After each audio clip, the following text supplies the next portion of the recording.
Stephanie, are you all ready to roll? Yes, I am. Okay, we will call this November 10th Santa Rosa City Council study session to order. Madam City Clerk, could we please have a roll call? Yes, thank you, Mayor. Councilmember Dowd.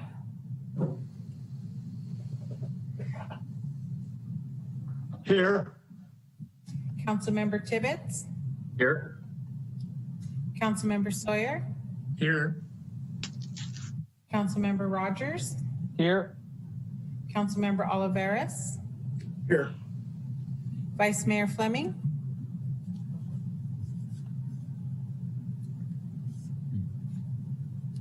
Vice Mayor Fleming. Here. Mayor Schwedhelm. Here. Let the record show that all council members are present. Okay, thank you. So I have some housekeeping reminders, reminding all city council to keep their audio on mute unless you are speaking. Staff will remain muted until needing to speak. As members of the public join the meeting, you'll be participating as an attendee. Your microphone and camera will be muted. Only today's panelists will be viewed during the meeting. If you're calling in from a telephone and choose to speak during public comments portion of today's agenda, for privacy concerns, the host will be renaming your viewable phone number to resident in the last 4 digits of your phone number. City of Santa Rosa is committed to creating a safe and inclusive environment free from disruption. Will not tolerate any hateful speech or actions and are well staffed to monitor that everyone is participating respectfully or they'll be removed. If necessary, we will also immediately end the meeting. Madam City Clerk, could you explain how public comments will be heard at today's meeting? Yes, after each agenda item is presented, the mayor will ask for council comments and then open it up for public comment. The host in Zoom will be lowering all hands until public comment is open for the agenda item. Once the mayor has called for public comment, the mayor will announce for the public to raise their hand if they wish to speak on the specific agenda item. If you are calling in to listen to the meeting audibly, you can dial *9 to raise your hand. The host will then call on the public who have raised their hands. Public comment will be limited to 3 minutes and a timer will appear on the screen for the council and the public to see. Once all live public comments have been heard, the meeting host will play voicemail public comments. If you provided a live public comment on an agenda item, but also submitted an email, e-comment, or recorded voice message public comment, your email, e-comment, or voice message public comment will not be duplicated, read, or played during the meeting. Additionally, there are 2 public comment periods on today's agenda to speak on non-agenda matters, items 13 and 17. This is the time when any person may address the council on matters not listed on this agenda, but which are within the subject matter jurisdiction of the council. Thank you for that. Mr. City Manager, item 3.1. Item 3.1, shared mobility devices. Nancy Adams, Transportation Planner, presenting.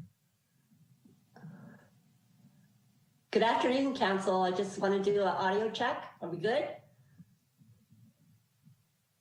You're loud and clear, Nancy. Perfect. All right, Mayor Schwedhelm and council members, I'm happy to be here this afternoon to share this item with you. It's been a journey for me for about a year. I actually started this conversation with our bicycle and pedestrian board a year ago this month. So we had a bit of a pause for about 5 to 6 months, but we re-energized it mid-year, and we're happy to share some of the progress we've made during the course of the year. And so with that, I'll start with the presentation. I have about 12 slides, and then I'll open it up for council discussion. So next slide, please. So shared mobility devices. I'm sure probably all the council members have heard or maybe experienced, the emergence of scooters, e-scooters, e-bikes throughout California and of course throughout the country. So it's an emerging technology in terms of how we get around. It does have some challenges, as this slide alludes to, regarding riders and pedestrians and how the use of public right-of-way is preserved with the introduction of these devices within a city or county. So cities have really kind of struggled to try to figure this out, meet the mobility needs of all the residents, the tourists, and really think about, you know, how scooters and alternative devices really help with our climate change and reducing vehicle miles traveled, and just really look at, you know, different mobility options for residents. So the last item on this slide actually happens to be a little bit about the bike share pilot project, which this is a 2-county effort with Sonoma County and Marin County. And we're pretty close to getting a coordination agreement to the council, hopefully early next year, to you know, introduce a bike share program. And these will be e-bikes that will be coming into about 5 cities in Sonoma County, kind of in tandem with the smart stations here in Santa Rosa, the North Station and the downtown station. So next slide, please. So a little bit of policy background for shared mobility devices. So I've called out two different policy documents that the council has adopted. The first one, of course, is the Bike and Ped Master Plan, which you all adopted just back in 2019. And one of the goals to aspire to in that plan is to try to reach a 5% mode share by 2025. So the second one is the Climate Action Plan, adopted in 2012. And one of the metrics for related to shared mobility devices cited in the plan has to do with improving transit options for different types of vehicles, which would give residents and tourists alternatives to a single occupancy vehicle. And it will help us, again, reduce our vehicle miles traveled. Next slide, please. So as I mentioned earlier, with these devices, there comes along some issues and concerns. And here's a few that you know, I'll share with the council. We talked a little bit about the use of public right-of-way, and I think by and large, this is probably the most standout issue related to these devices. It's where people drop them off, where they park them, and how they can tend to clutter up our public right-of-way. The other items are related to just the safety concerns with the operation and how these devices interact with pedestrians and vehicles and cyclists. And then the last two are related to enforcement. How do we, you know, deploy, whether it's our parking division or our police department, how do we enforce, you know, rules related to these devices? And the last one has to do with just the liability and the indemnification that local jurisdictions want to ensure that they have when operators come into a jurisdiction. Next slide, please. So at a state level, there are a couple of bills that have been introduced, and I'm going to go actually bottom to top here.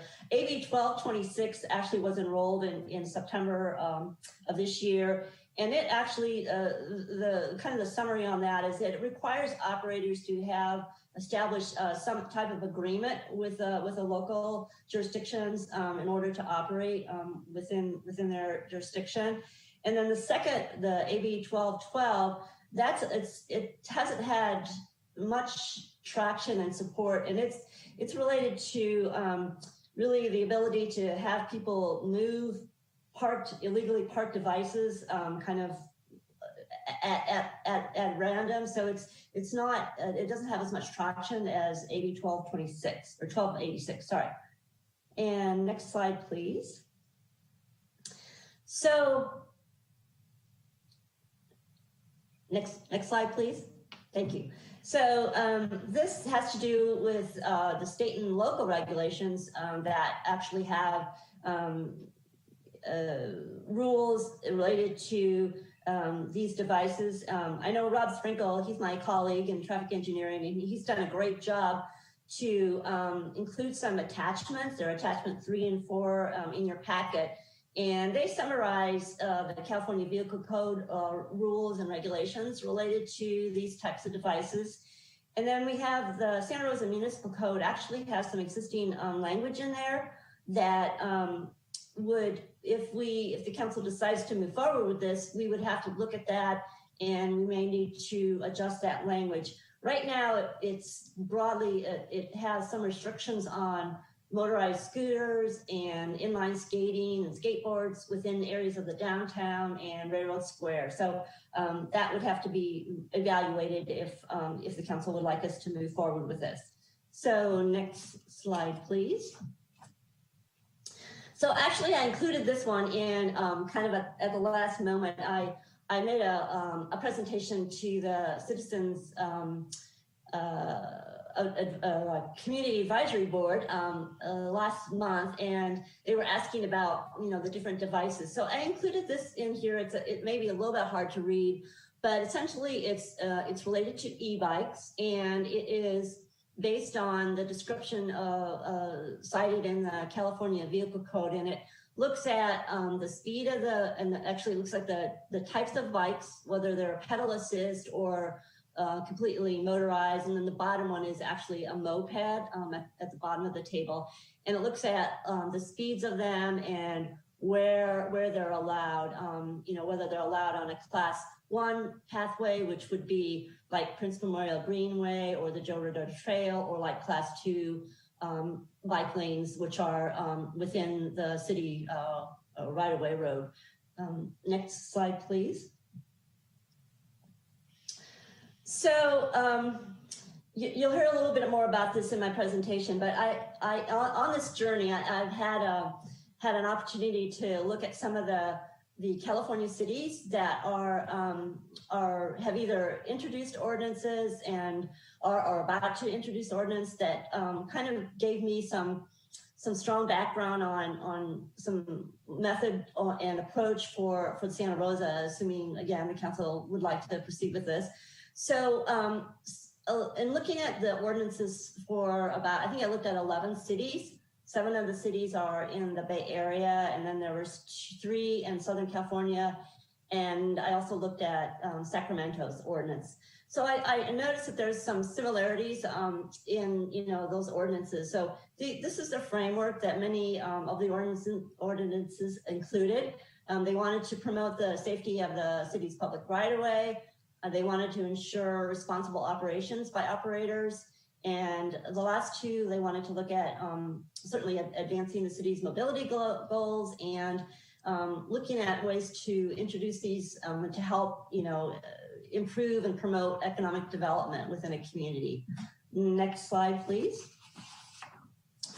So as I mentioned, looking at those cities, I kind of did a deeper dive into some of the elements of the ordinances. And attachment 1 in the packet has the 11 cities, and it has a little table, a matrix of different items that I looked at and kind of compared the different elements of the ordinance. So I think on a large, broad scale, these were the items that kind of popped out as common themes that were shown in the ordinances.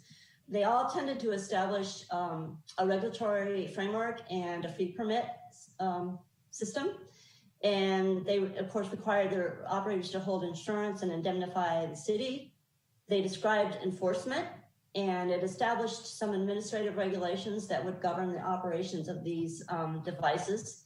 And then, of course, they all wanted to make sure that there was compliance with state, local, and federal law. And then some of them actually went so far as to designate specific parking areas, because, as I mentioned earlier, the issue of where these things land is pretty much a common issue for many of the cities. So next slide, please. So I have two slides on this, and I thought as long as I was sharing information with the council, and I must say this is a pretty involved process. So I thought, in addition to the ordinance conversation, I I'd reach out a little bit to the council on just some of the permit regulations that these cities, are how they're structured. So, so largely they're looking at the scope of the project. And again, they want to ensure safe operations within their jurisdiction. And again, you'll see parking and the redistribution of the devices is up there. They wanted the operators to have some sort of a plan, right? Whether it's how they operate and how they maintain their devices. They wanted to make sure that the community service and customer service and community engagement were robust, and that they were, reaching residents in a valuable way as they introduce these devices into the communities. And then many of them also looked at the equity and the affordability, because the users of these, we want to make sure that the operators were providing across the board access to these devices. And so that was also something that many of the cities incorporated into their permit regulations. Next slide, please. So this is a second of two. So data sharing and reporting and / privacy, that's been kind of another ongoing conversation with these operators, and the ability to access their data for how things are doing and what kind of use they're getting. So those things are, I think, very important to many of the cities, and many of the cities wanted to make sure that they had access to that, as well as that they were, ensuring the privacy of the users of the devices. So quite a bit of conversation around how that worked for the individual cities. And then again, you'll see the compliance with all our local and federal and state laws, enforcement, and then accessibility to persons with disabilities. And this was interesting because one of the cities actually had required the operator to investigate ways that they could make their devices accessible for people with disabilities. So there might be some different technical and mechanical things that they would put onto devices. So I thought that was kind of interesting. And then the last two, again, insurance and indemnification, and then really how do we address the deposits? How do we address fees and citations, not only for the operator, but also for users of the devices? So before I go to the next slide, which is actually how you can help this afternoon, Council, I do have two other things that I wanted to talk about before I have that last slide put up. So as I mentioned, I began my journey about a year ago with a Bike and Pedestrian Advisory Board. And since this year, I've had a chance to reach out to some more boards, and actually the Climate Action Subcommittee. I met with them on the 22nd of September, and I got some good feedback and questions from them. On October 16th, I had a follow-up meeting with the Bicycle and Pedestrian Advisory, and they had some great input. They wanted to know and wanted to make sure that there was clarification about, how do we define versus a scooter, and so they wanted to make sure that was clear. They wanted the ordinance to really look at not only operators, but what about, the resident who actually owns their own private scooter, right? So that was an interesting input. They wanted to, we asked him, where they would prohibit the devices, and we heard some really good thoughts on this. We heard that maybe the courthouse square, which is more, an area where we want to have, civic activities and whatnot, might not be a good place to have the devices within the square itself. And it was interesting. I talked to a colleague from Fremont today, and I'll share with that later. And that was one of the areas they prohibited the devices within the park in their downtown, just for that very reason, because they they wanted it, that to be more of a pedestrian focused area. And so along that lines of pedestrian focus, the bike board also suggested, well, maybe 4th Street might not be a good place for the devices because it is so pedestrian oriented. So they wanted us to be mindful of pedestrian friendly areas and whether or not those would be good places. And we also talked about how to really, keep these devices in check. And there's a variety of ways, and one of the ways is geofencing. It's kind of a technical thing, and it helps establish boundaries for these devices, and it's good for. It would be good for the courthouse square area if that was an area that we decided not to have these devices physically in. We could have the operator, geofence that area off, and it wouldn't allow those devices to come into the area. So that's just an example. And then there was some suggestion about coordinating with the school district. There are many schools within the Santa Rosa purview, and how that would work. There was some thoughts about how to limit the speed of the devices. And then let's see, what else? How does this coordinate with the bike share project that's going to be piloted coming up in 2021? And then what is it? We'll cover. Let's see. And then just how they thought that the shared mobility devices really help, achieve that mobility option that's identified in the Bike and Ped Master Plan. So they had a really good conversation. And I had a similar good conversation with the Community Advisory Board on the 28th of October. I was really pleasantly happy with all the feedback that I got from the board, and some of the suggestions that came out. And really, this one really I thought was outstanding. They wanted us to, if the council would like us to move forward, and the downtown is an area which I think would be a reasonable area to have these deployed. They wanted us to make sure that we reached out to, the Cherry Street neighborhood, West End, St. Rose, and the Burbank Historic District neighborhoods. Just make sure that we get in touch with them and let them know that this could be something that could occur. And just because there's that possibility that some of these devices could make it into their neighborhood. So I thought that was really insightful comment. They talked a lot about tourists, using them and not really knowing how these work, right? So that was interesting feedback.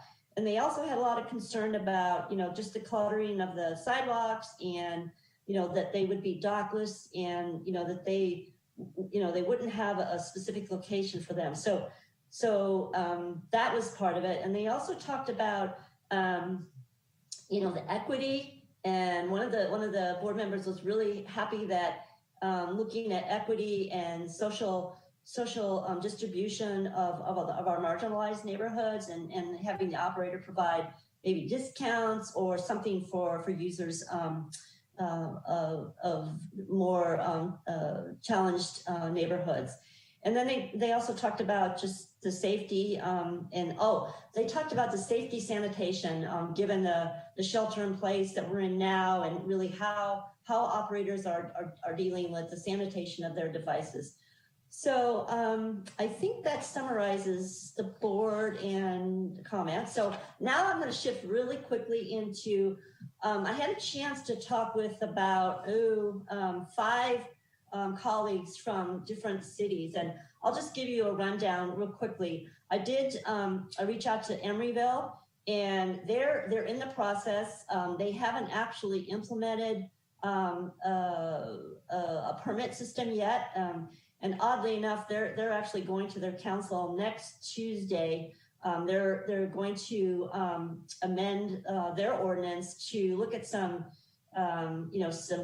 concerns about. Apparently, there was a lawsuit about ADA issues related to these devices, and so they are looking at how that would have impacted their permit process. So they're not quite there yet to give us like how's it working scenario. Fremont is a little different story. They actually have a vendor who's doing a bike share, and they've been doing it for about 18 months. And they have decided to actually expand. Right now they just have e-bikes, but they have decided to expand the operations for this vendor to include scooters, and they're kind of just in the beginning process of getting that scooter deployment kicked off. That said, I asked them if they were envisioning any changes to the ordinance that they had, and they said no. They thought that the ordinance as written was pretty sufficient. So they are kind of the same about issues with parking as well. So their experience, however, is more with the e-bikes and not the scooters. And so then I talked to, actually I didn't talk to Oakland, but I did get some information off of their website. And, there was some, this is some residents, right? A community meeting that they had. And some of the questions that, that they got feedback on from their residents is, where do you want to see the scooters? What should be in the e-scooter regulations, and where would you like to see more scooters? And so there's a long list of feedback that they got from their residents, which I'm happy to share that with folks if they need it. But let's see. I talked to Sacramento, and the last two, Sacramento and San Francisco, I think had the most interesting story to tell. We really, the two staff folks from those cities, we really talked a lot about, and Sacramento's had theirs ongoing for, I think, a few years. And then San Francisco, they've been the most active since like 2015. So they really have a breadth of knowledge to kind of draw from. But I think both of those cities would agree that that the parking of these devices continues to be a struggle for them. San Francisco has a hugely different approach to this. They actually have a complete team that's their focus. They have actually a permit manager, and that's the person that I communicated with, and she's got people that work under her. So San Francisco is kind of an all-in scenario, and they put a lot into it. They have a large scale. They have I think 4 operators within the city right now, and Sacramento is a little bit closer to what could in Santa Rosa, and but again, they're still both of those cities are really working with trying to regulate the parking and the clutter, and Sacramento is actually, I think, going to go back and update their ordinance with a few things. So I think that's something that most of the cities that I've talked to, they made their ordinance pretty broad so that they could go back and amend an ordinance if necessary. And we all, I think, all agree that this technology is so changing that it's fortuitous for us and cities to look at ordinances in a kind of a broad sense, so that we have an opportunity to evaluate and up as necessary. And I think it's a fascinating topic. There's a lot here I didn't share with the council, and I'm happy to dive deeper into this. But for now, I'll stop. And so if you want to put up the last slide, Dina, I would appreciate that. So this brings us back to the council and how you can help with this conversation. So I put up a few questions that I think, talking with Rob Sprinkle, and he's here on the call too. So if there's any questions on operations or the California Vehicle Code, he's a good resource for the council. But I think looking at this, and some of the cities did actually have pilots. I did hear that from a couple of the cities that they wanted to test it out as a pilot and see how it works. So should the council want to proceed? Should it be a pilot program? That would be one area of like to get some feedback on. And where would we want to prohibit the devices? I mentioned the courthouse square. Are there other areas that may be of interest to the council? And then BPAB had some other suggestions about 4th Street and when we have Wednesday night market. So, and then right away and curb space management. So I put that up there as that's kind of an interesting, and it's a very complicated conversation, because as things move forward and the technology changes, there's right now we have we're experiencing a lot of like curbside pickup, and how are we going to manage things like that with robotics and things that make deliveries with businesses versus using vehicles with other devices. So that's an interesting conversation, and I think Kim Naidu from our parking division will certainly be key on things of that nature. And then flexible to accommodate changes in mobility option technology, and that kind of weaves into just what I was talking about with the curb space management and the right of way. So those two are really looking even more beyond what we've got with potential with e-scooters. And then let's see, the last one is shared mobility devices and how it relates to transit integration.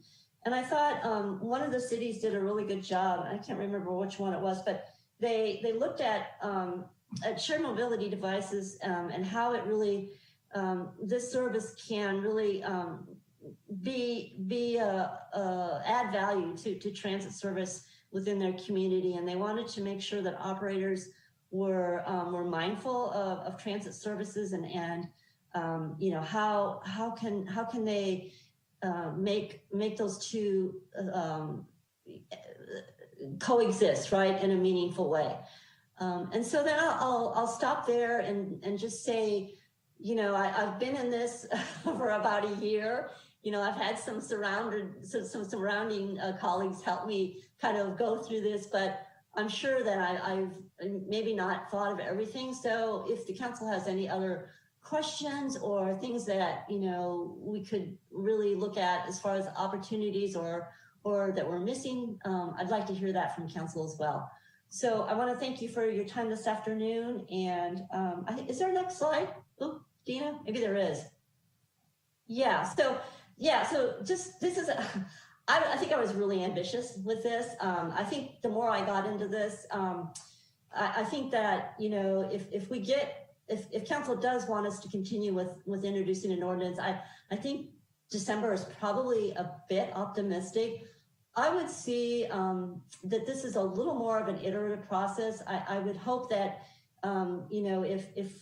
if there's favorable response, that we might want to look at, how we look at a permit system and what that would entail, and maybe come back with a staff report on that, and then maybe come back with a follow-up, with an ordinance introduction. So I think that date may adjust accordingly. And then, again, if this is favorable with the council, we have to consider the timeline it takes to really get a regulation process in place. And, I would add a few more months to that fall of 2021 schedule. So I think that's it. And again, thank you for your time this afternoon. And I am here to listen now. Thank you, Nancy, for that presentation. Bring it back to council. Questions, Mr. Olivares. Thank you, Mayor. Nancy, just to be clear, when we're talking about the shared mobility devices, and there are many types, it seems like, which specific are we talking to Santa Rosa? Is it a scooter or bicycle? So the bike share, I'll make the distinction. The bike share pilot program, which is the one that's through the Sonoma County Transportation Authority and then Marin County, those devices are going to be e-bikes, okay? And the items that I'm discussing today are the e-scooters where you stand on and you have one person and they're motorized. Yeah. Thank you. Okay, so for the purposes of discussion then today, you shared with us, I believe, 11 cities that have similar programs. So all of these are using the same type of shared mobility device that is a scooter that they're using, right? Yes. So Fremont has not yet introduced the scooters, but they are planning on with their current vendor that that vendor's going to add that to their fleet, the scooters. So they'll eventually get them as well. Thank you. And do you know if any of these cities have any data as far as evaluations of their program? I know some are still early on. Some have been in existence for quite a while, but do they have any data that evaluates the program, feedback from the public, for example, as it relates to the use, any kind of data like that they've been able to gather over time? Yeah, I think San Francisco, and I haven't got that information, but I think San Francisco would be a good one. And I think that Sacramento as well, they've been active for a while. So that would be something that I certainly could follow up with them. And all of them, I said, hey, I'll probably have to be chatting back with you once I have my study session with the council. And they were all very helpful. So yeah, I'm sure we can do that. I think it's going to be important because obviously Sacramento, San Francisco, much larger cities. So to the extent that you can get information from like-sized cities to get more of a sense for what some of the issues are that have emerged since they've implemented these. And I think more importantly, too, not everybody's going to use them, but I think as part of an evaluation process, there may be feedback too from the community about how they feel about these things in their community too, not just the users of the devices. Thank you. Okay, thank you. Mr. Tibbetts. Thank you, Mayor. Nancy, thanks for this presentation. I was in San Diego about a year ago and I got to ride around their town on one of these scooters and I thought, this is pretty cool. My question for you is though, why, just out of curiosity, why are we not looking at the electric moped options? And what I'm thinking of is, I can't imagine this one scooter that I use going across, Santa Rosa with a lot of efficacy and versatility, whereas a scooter would actually maybe help more of a transportation purpose as opposed to just kind of moving from one end of downtown to the other. Or maybe I'm off base here. Maybe the ones that we're looking at have a really extended range or something like that. But I'm just looking at this from a transportation perspective. I don't see anything wrong with a lot of these various modes going throughout the town. Yeah, I hadn't actually thought about electric mopeds, and I don't think of any of the cities that I spoke with. They have, vendors that have deployed those within their jurisdiction. I think I think that goes back to Councilmember Olivares' question about, the user experience and where people are taking their trips. I mean, I'm most interested in if you take one of these devices out, what does your trip look like, right? And I would say this is interesting, the junior college, right? If that with the JC, would those be students like getting those devices and going to the campus, and then so I think that would fit into the electric moped question. I don't know the range. I mean, I think the range of a moped is probably much larger than an e-scooter, and so I think we could certainly look at that. And I don't know all the rules with the California Vehicle Code related to electric mopeds, but Rob might know about that. But and honestly, I don't know vendor-wise who does those. I haven't heard of any vendor that does electric mopeds, but we can certainly look at that. Yeah. I'm guessing that there's not a lot of vendors that would offer that. I'm guessing that it's more capital intensive to kind of start that offering, if you will. Mm-hmm. But I think that, I'd like to see an ordinance that doesn't rule out any other possibilities, right? Because the scooters are fun, they're cool novelty items. I do think from an economic development perspective. They help. I think it'll increase energy and traffic downtown. But I don't see it as being an effective way for somebody who may not have transportation, who's relied on the bus system, to be able to jump on, say, an e-bike or a moped somewhere near their home and go to the grocery store and have the ability to carry groceries or bags back with them. So I'm with Ernesto. I think information is helpful. It's key. But barring any really shocking information about these various modes or methodologies, I'd like to see an ordinance that is all encompassing and allows for a lot of creativity. Thank you. Okay, Mr. Sawyer, you're next. Thank you, Mayor, and thank you, Nancy. It's clear that you did a lot of work and research into this concept. I'm going to try to keep to my questions without going too much into commentary. I'll let you know first off, I'm a major skeptic when it comes to this topic. When we were in Long Beach last, I saw as many laying on the ground as I did up and running by users. It was really unfortunate to see it because it's, you want them to be something that gives some, and this was in a very, I would think, a place where tourists would like to go. I'm wondering why the person dropped it where they did, but it didn't seem like it was working very well in Long Beach. It wasn't one of the cities that you talked to, but there are lots of places to go in Long Beach.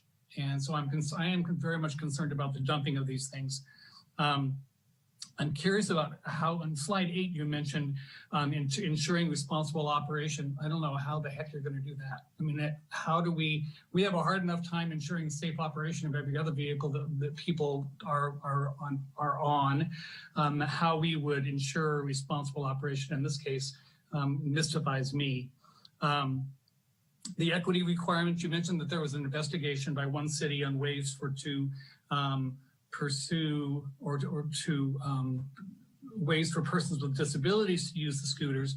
I'm wondering what the results may have been in that investigation, because this looks like an ADA litigator's dream, as far as I can tell, at least at this point in this part of the evolution of the scooter. I would be highly concerned about litigation exposure regarding ADA, and we've been down that road a couple of times.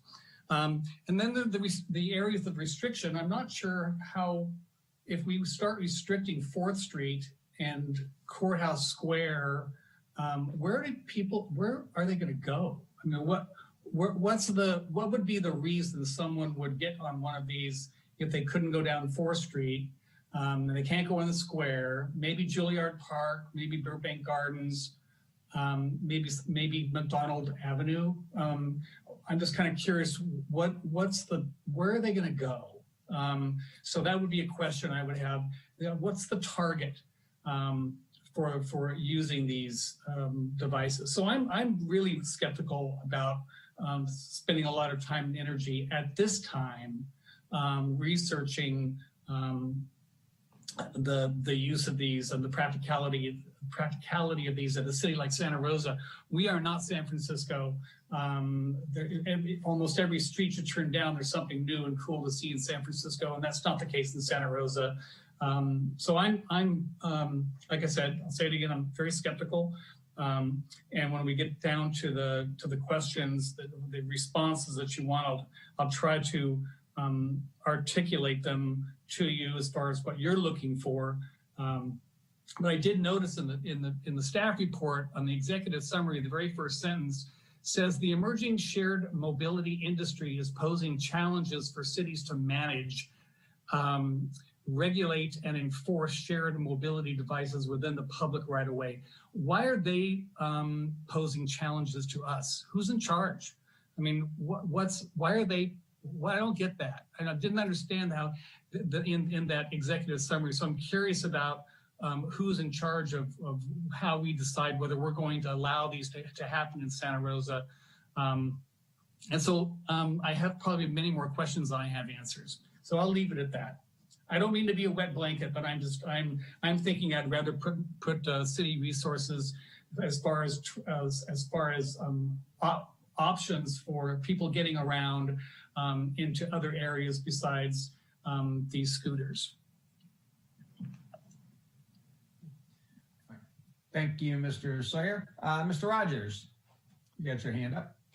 Thank you, Mr. Mayor. I think for me, John, it's less about having something on each street for people to kind of go as a tourist trap, and more trying to solve the first last mile problem with the rest of our transit system. So that's where I'm really seeing this as plugging in for utility. I did have kind of a question about some of our current small business owners here in Santa Rosa that do things like e-bikes. Is there going to be an opportunity for them to participate in this program as well? Or is that sort of going to be decided based on whether we choose to move forward with a pilot that has an RFP and maybe one or two operators to start versus a full-fledged program? Yeah, Chris, so I'm not sure who the local businesses are that do have the e-bikes. I wasn't aware of that, but certainly I would say, that needs to be added to the conversation and how that would interface with any future deployment of like e-scooters. So yeah, if I could get access to who those businesses are, that'd be helpful, and reach out to them. Yeah. Yeah, absolutely. And we can talk offline a little bit about that, but it is, it is an emerging industry. We have seen that's been a huge uptick, particularly during COVID, of getting people onto e-bikes. And we have seen a couple of companies pop up here in Santa Rosa that have been focused on that. I don't know if their business model would lend itself to this sort of a program, but I think that writing something that is permissive, that tries to tie those together would really behoove this city.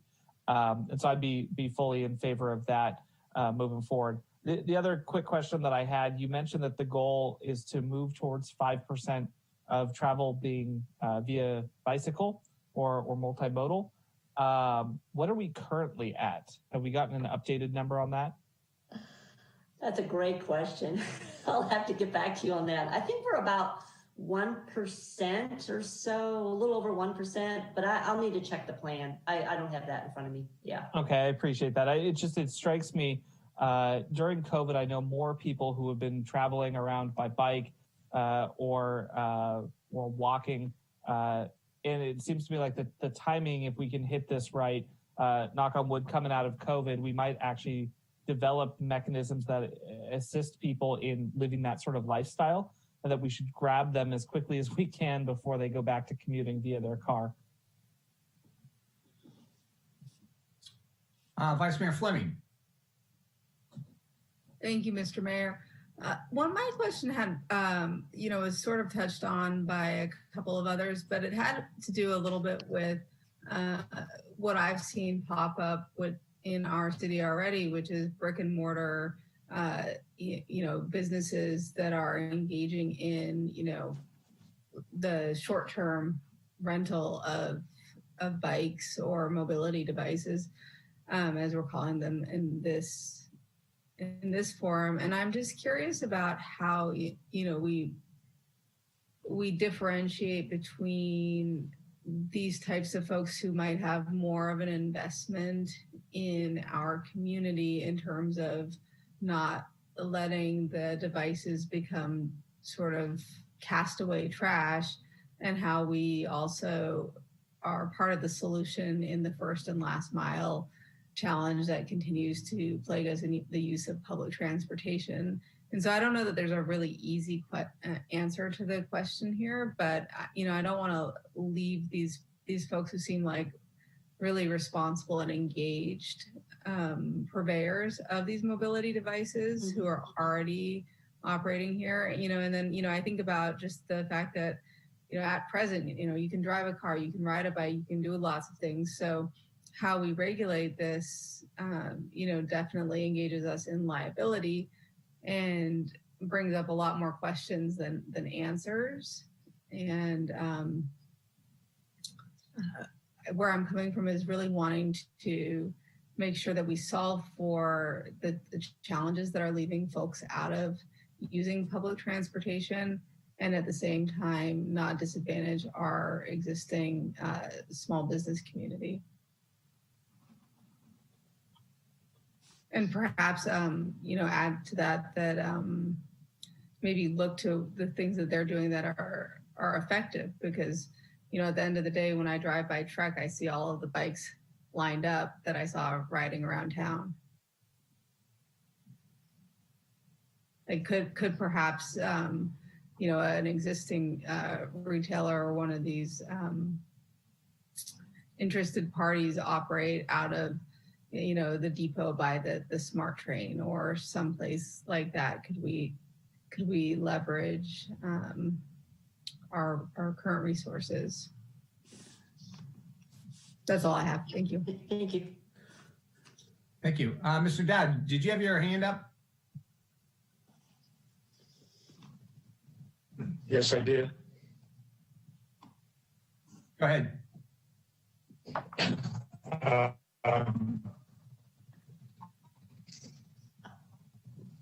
I certainly think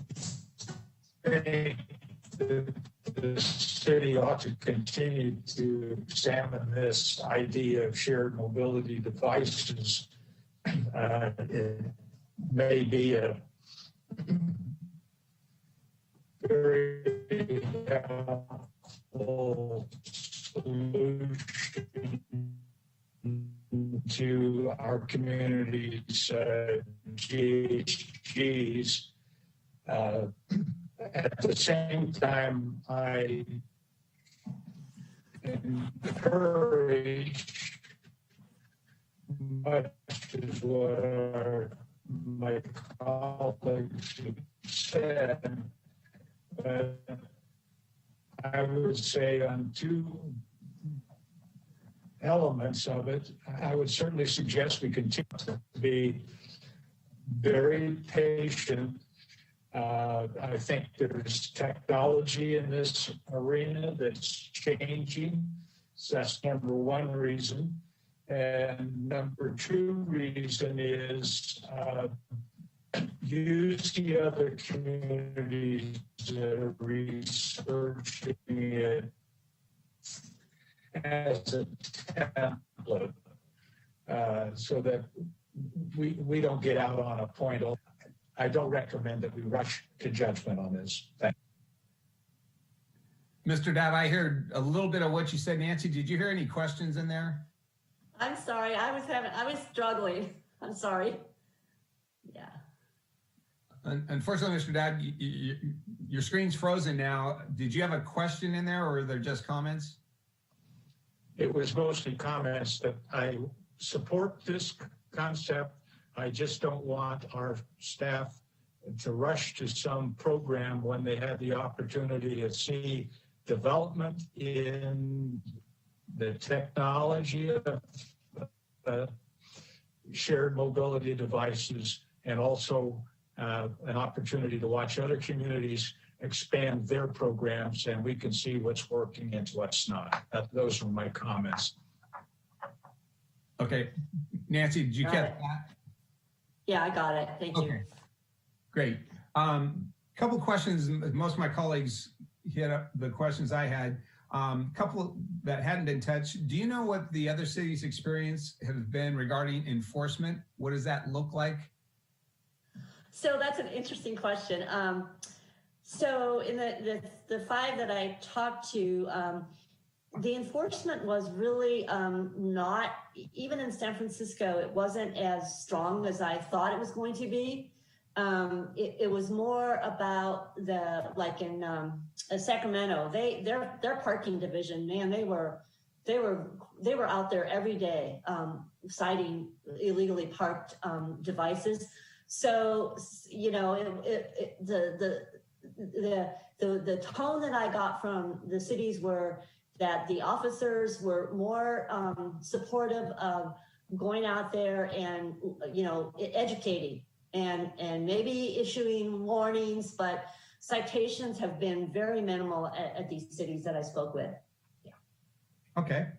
And you mentioned a lot of groups you'd mentioned out. What about the Downtown Action Organization? Did you loop out to them to hear what their thoughts are? I did not. I certainly can. I don't know.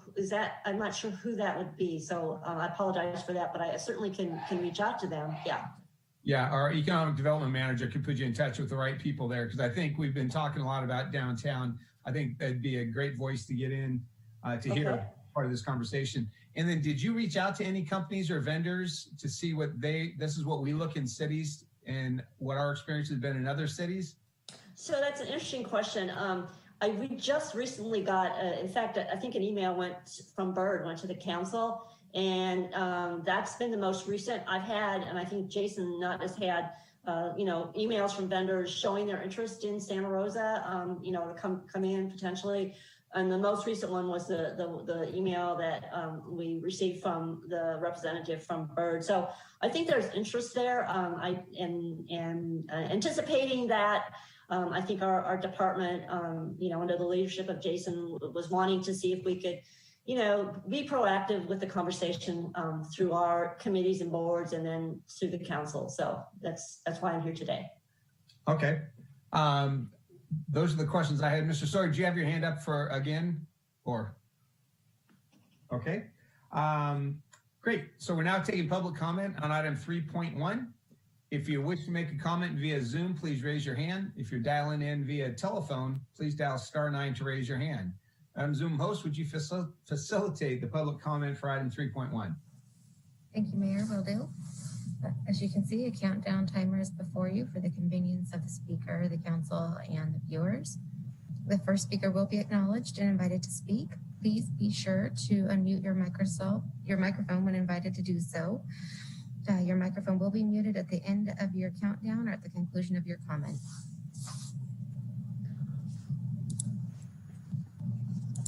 The first public comment will be from Eris. Eris, I've enabled your speaking permissions. Can you please unmute your microphone and confirm you can see the timer on your screen? I can, thank you. This is Eris Weaver of the Sonoma County Bicycle Coalition.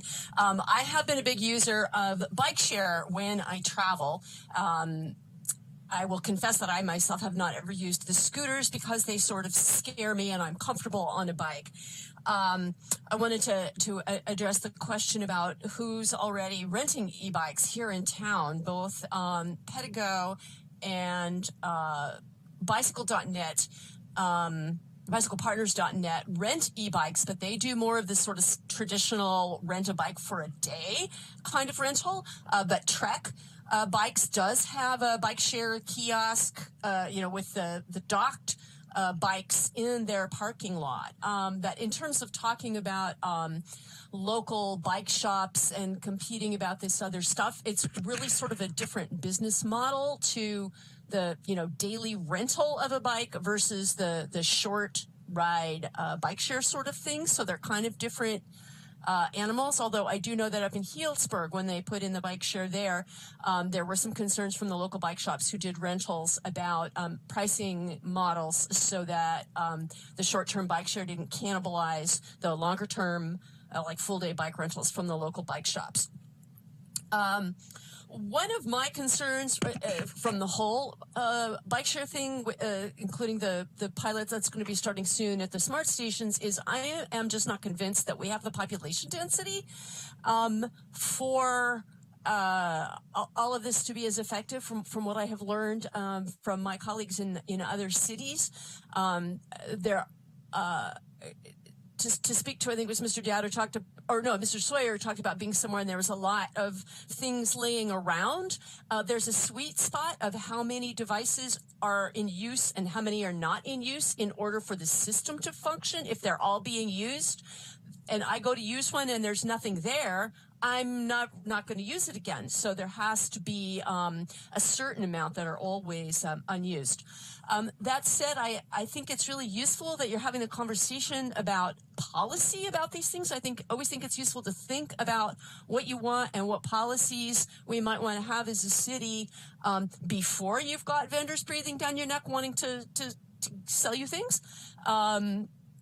And so I'm happy that you're having this conversation. Thank you.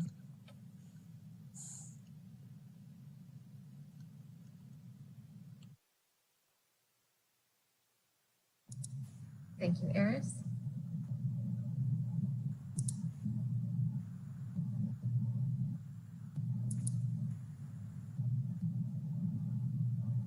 This is for the time for public comment on item 3.1, shared mobility devices.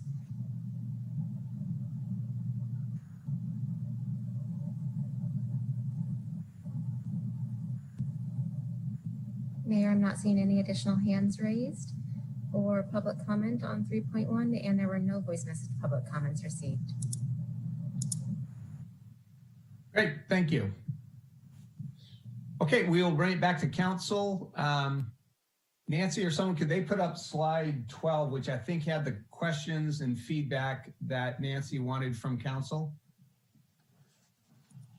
Sure, just one moment. Yeah, size 12.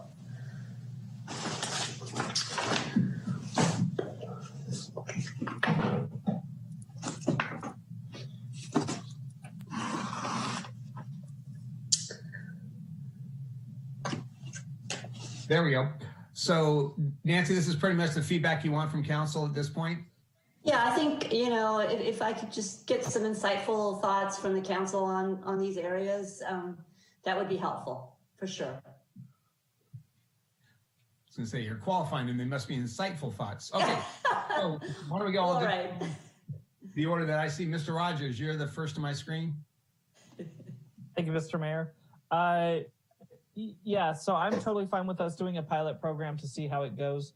Like I said, I see this as more of a component of us trying to address the first last mile issue than anything else. And I'm also cognizant that from a timing perspective, the sooner we can roll this out as people come out of COVID and start to figure out again how they are frustrated with traffic, the better it'll be and the more successful we'll find it to be. So if you want to do a pilot program, that's great. I'm not really of the mind of prohibiting it from specific areas. We want to see whether or not this is going to be useful. We already have some regulations that are in place that ban where what can happen in Courthouse Square, for example. And I say that we let those stand instead of trying to piecemeal it with other programs. The right-of-way and curb space management, I think, is the key to all of this. And I think we've talked before about my thoughts on it and making sure that you have an ability for the company to take care of misplaced or out of place bikes, mopeds, whatever they end up being in the ordinance. I would also be encouraging us to be able to also cite folks or give them some form of monetary penalty for repeated offenses as well on this, or just banning them from use of the app, if that's one way for us to keep those right-of-ways and curb spaces clear. Yes, absolutely make it as flexible as possible. Yes, it needs to be integrated with our transit. And then the only other missed opportunity, which is what I mentioned before, just seeing if there are any folks in our community who want to try this as a business model. And I did appreciate the comments from Eris on where things stand currently, and totally get that it is definitely different than the operating model for others. But that doesn't mean that they wouldn't want to also try and potentially expand. So those are my thoughts. Great, thank you. Mr. Dowd, your comments? I concur with Mr. Rogers. Through the laundry list that we've been provided,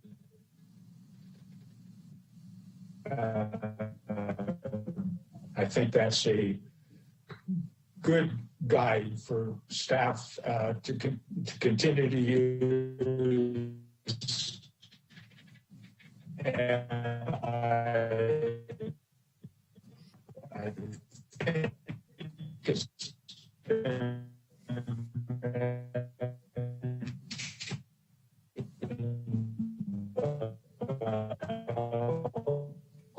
so encourage them, the staff, to really have conversations with people who are involved in this whole board, et cetera, so that we can begin to develop a very well thought and integrated program. Thank you. Unfortunately, Mr. Dowd, you're totally garbled the first half of your comments there. Did you want to restate them or maybe send them to Nancy electronically? Sure. I'll say it loud and into the iPad. Can you hear me? No. Basically, I agree with Mr. Rogers' comments, and but I also want staff to be sure stations, whether it's Nome County Commission or it's our own community advisory board, et cetera, so that we get a well thought out and integrated program that will be.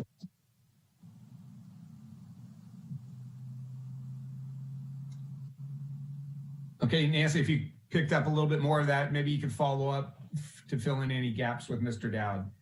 I will do that. Thank you. Thank you. Mr. Oliveras. Thank you, Mayor. I agree with Mr. Rogers. And again, I think evaluations will be very important in this as you move forward. And it's not so much for me getting feedback from the users. Again, like I said before, it's also the community as best we can. I encourage you, Nancy, to connect with Rosa about getting on the agenda for the next downtown subcommittee meeting. I believe we have it coming up in December. It'd be great for you to reach out to that group and get some feedback and other suggestions. But again, I think starting small and having room for expansion as we evaluate this program would be appropriate. I'm not opposed to this. I think it's something that has some benefit, but I think we need to make sure that we have some of our key partners involved in providing input before this comes to council. Thank you.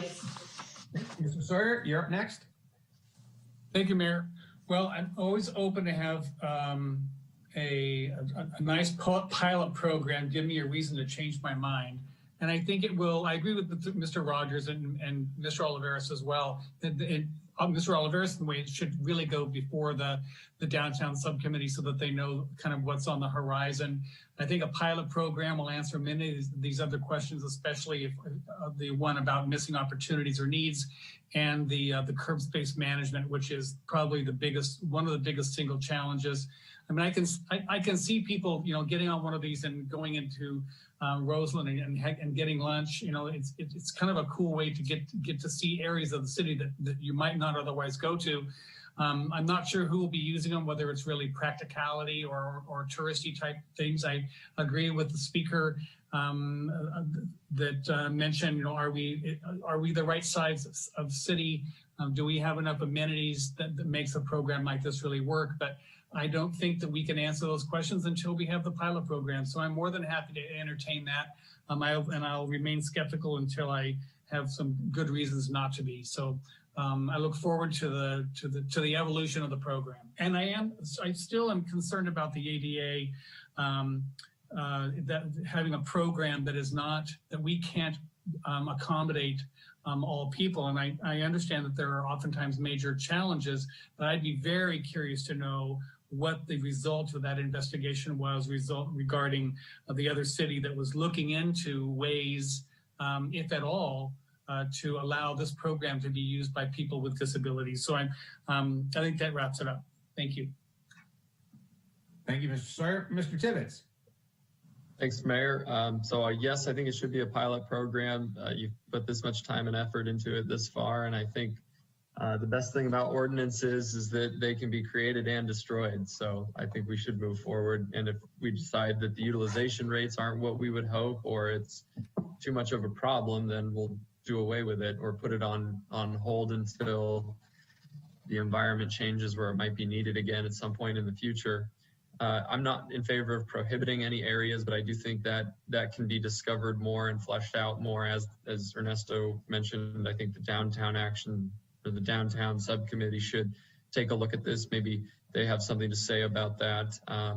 Right-of-way and curb space management, I think that they should be allowed on the curb and the street. And the reason why I bring up the street is I think one of the reasons why we as Californians have said quite clearly that bicyclists have the same rights as motor vehicles on the road is because we want to promote other forms of transportation, particularly transportation that reduces our reliance on fossil fuels. So to me, we should be looking at multimodal transportation in this space, whether it's a scooter, a moped, or an e-bike, and they should be allowed on the roadway as well, at least in areas that might be less than 35 miles an hour. I think there's some reasonability that can be applied to some sort of an ordinance. Yes, I want to be able to accommodate changes in mobility options. And Chris was right on about helping solve the first and last mile issue. I think we may not have a high utilization rate among people just wanting to ride a scooter in downtown, as John said, and turn a corner and see a whole new part of town. But I do see this as hugely beneficial, getting people from the parking garage to SMART and similar situations. Are we missing any opportunities or needs? Again, I'd like to see information on how we could incorporate other electric forms of transportation that can be shared. So Nancy, thanks so much for everything you did in this. Thank you. And Vice Mayor Fleming. Thank you, Mayor. I tend to agree with nearly everything that my colleagues have said. And so what I would add to this is that, the one thing that, one of the things that really sticks with me is that when we get into the business of this, that we, similar to how when we operate a bus system, we are required by law and by moral code to make sure that all of our residents, regardless of their physical abilities, are cared for. And so, does this open us up to litigation or ADA complaints, which would be completely understandable in my opinion. And so, I think I'm in support of a pilot program, but I also wonder if this is the role at this point for government when there might be private, when there actually are private entities doing this. And so, where is that line, and how can we solve for the first and last mile without getting in the role of actually micromanaging micromobility?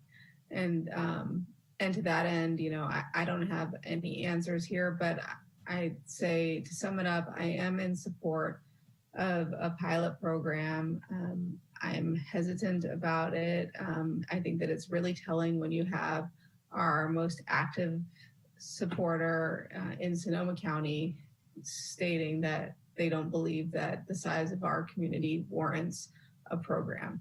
And so, I just have major concerns, but at the end of the day, I suppose we can try something, and then if it doesn't work, we can pull it back. I think that, I want to reiterate, I'd be against prohibiting it in the downtown, and I'm also against doing it without it going through the downtown subcommittee and getting engagement from our downtown groups and businesses. And I want to thank you for all of the effort that you put into this comprehensive report.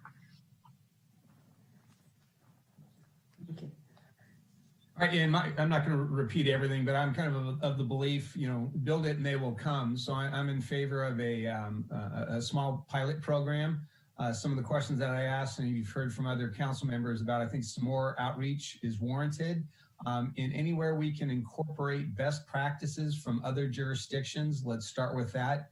But again, start with a small pilot program, and we'll move it from there. And hopefully, once we have that policy in place, it will answer all the questions that you've been hearing tonight. So Nancy, is there any other information or questions you have for council? I think for now, I have some really great guidance, and I want to thank you for your time this afternoon. I appreciate it. Thank you so much for all your work on this. Okay, with that, we are going to take a 15-minute break. So we'll convene the regular city council meeting, let's say at 4:35.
Madam City Clerk, are you ready to roll? Yes, I am.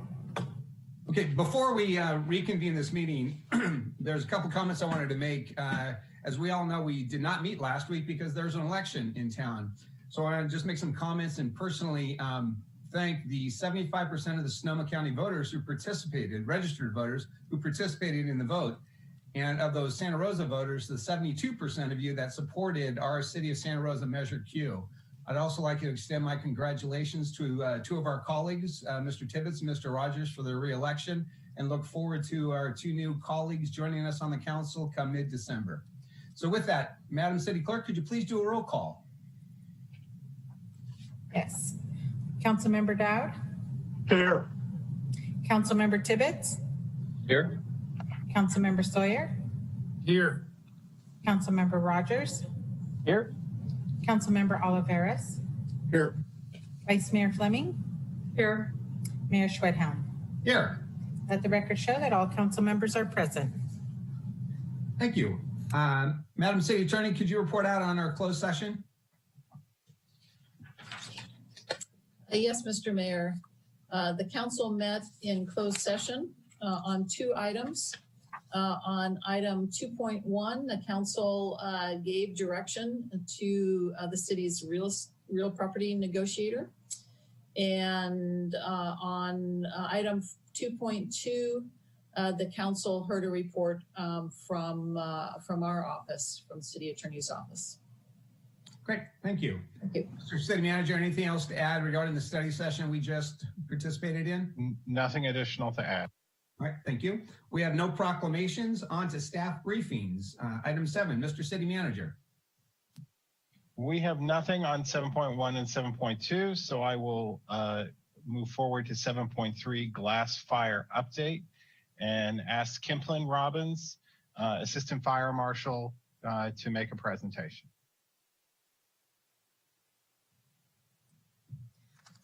Good afternoon, Mayor, Vice Mayor, and council members.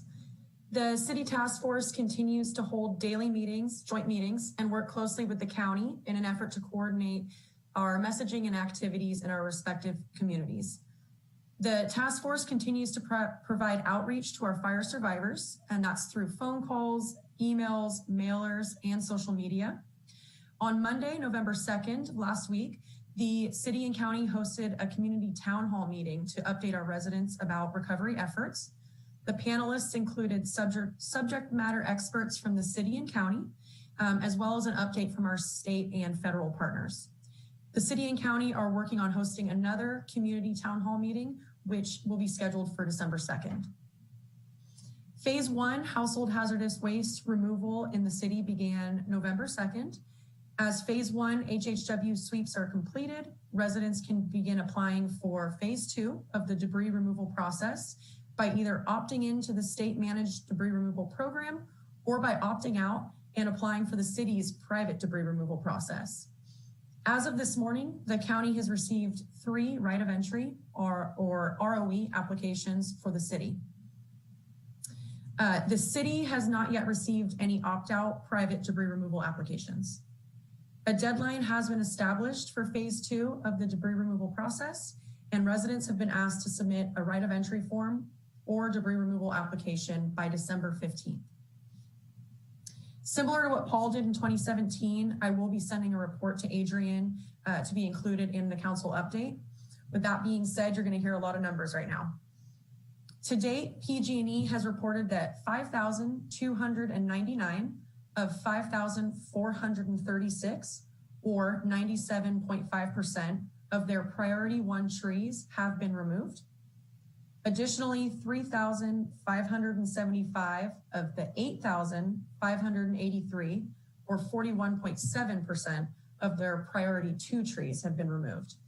They've also reported that all the power has been restored in the glass fire footprint to those residents who can receive it, and that the electric emergency operations center has been closed. For our parcel and data report to date, 1,152 parcels have been identified through CAL FIRE's DINS report and the city's digital imagery as our total affected parcels by the glass fire. This includes not only our damaged structures, but also parcels that have a burned vegetation, damaged fencing, and the like. 74 parcels required household hazardous waste removal by the state, the phase 1. 7 parcels were deemed unsafe to enter due to standing debris such as walls and ceilings, and they were unable to be swept last week. And of those parcels that received a phase 1 sweep, 35 are going to be required participate in the phase 2 debris removal process.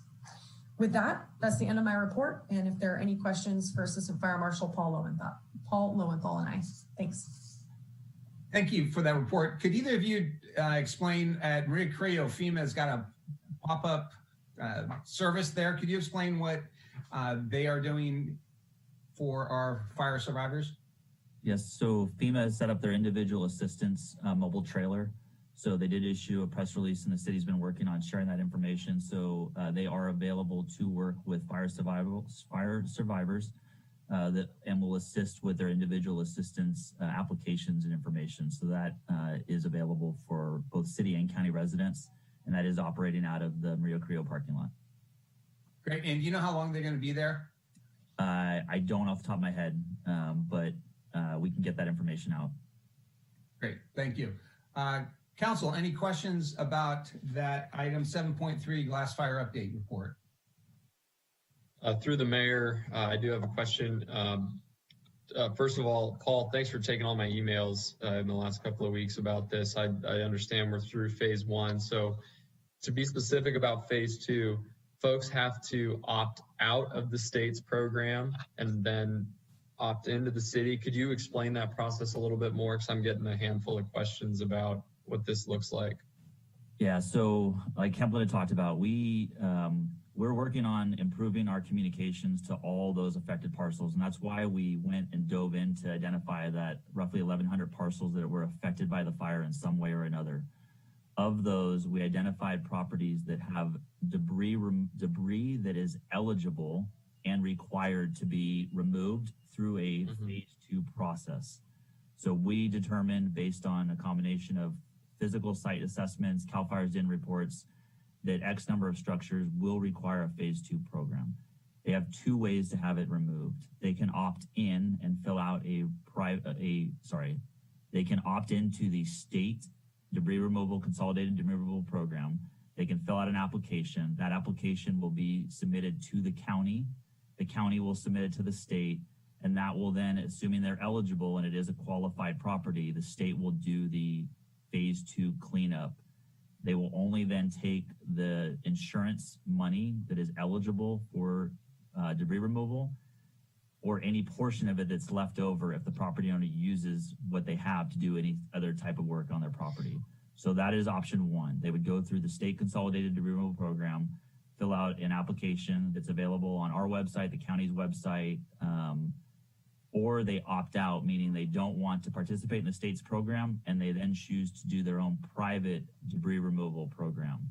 The city and the county are running their own separate programs. The cities, their applications are being submitted through our recovery at PED, and we have a contractor on board like we did in 17 to do the environmental reviews, and then assuming everything's good to go, they'll get a clearance letter signed by the fire department that allows them to rebuild. So they will have to choose either the private opt-out, private debris removal program, or the state program, one way or another.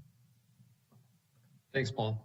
And we will have a map. That's the idea too, is we're working on consolidating our data.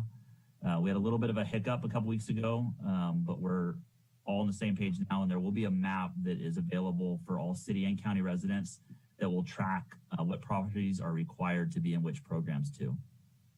Awesome. When that map's developed, can you email that to me? Yeah, and it'll all be available for those watching at srcity.org/debris removal. And that links straight to the map, but we'll make sure that we get that as well. And then, Mayor, in response to your question, it'll be open at least through December 16th. Great. Thank you for that info. Council, any additional questions?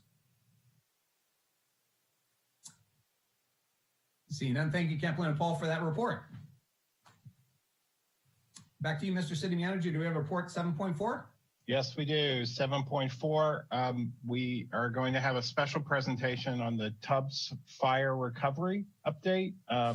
Jason Nutt, Assistant City Manager, is leading us off. Thank you. Thank you, Mayor and council members. The 2017 fire devastated our community in the Coffee Park neighborhood, became kind of the media's centerpiece for that coverage. Recovering from this fire has not been easy. We've done our best to try to provide updates along the way, but we're starting to see progress in our community. And Coffee Strong was a nonprofit agency or nonprofit entity formed shortly after the Tubbs fire, and they were a driving force helping to restore this park and getting it moving forward. They partner with other key organization contributors such as Kaiser and local Rotary clubs, as well as the Santa Rosa Parks Foundation. Many Coffee Park residents worked with our project team that were determined to see this park come back to life. The excitement caused the project to take on an expedited planning, design, and construction schedule that many would say is unheard of for a park of this size. Due to COVID, however, we were unable to have a community-wide celebration for the park. Therefore, staff worked with Coffee Strong and the community to ensure that this moment was not lost. In that regard, I'm excited to present a 7-minute video that the team helped produce to celebrate Coffee Neighborhood Park's rebuilding journey. I want to give a huge thank you to Jen Santos for pushing this through the process in an expedited process or an expedited way that was open and collaborative with the community. I want to thank Adrian Mertens, Michael O'Connor, Alexa Popwell, Christy Bufo, Brian Kilkenny, Jamie Smeetas, and Ryan Shepard for developing this great video and in celebration of the Coffee Neighborhood Park, and for Coffee Strong just for their endurance, perseverance, and positive outlook. They helped put a lot of effort and time into this video as well, and I think all were very pleased with the outcome. So I hope you get a chance to enjoy it. It is 7 minutes long, but it does represent the efforts of this community in a great way. So please, Madam Clerk, if you would go ahead and play that for us.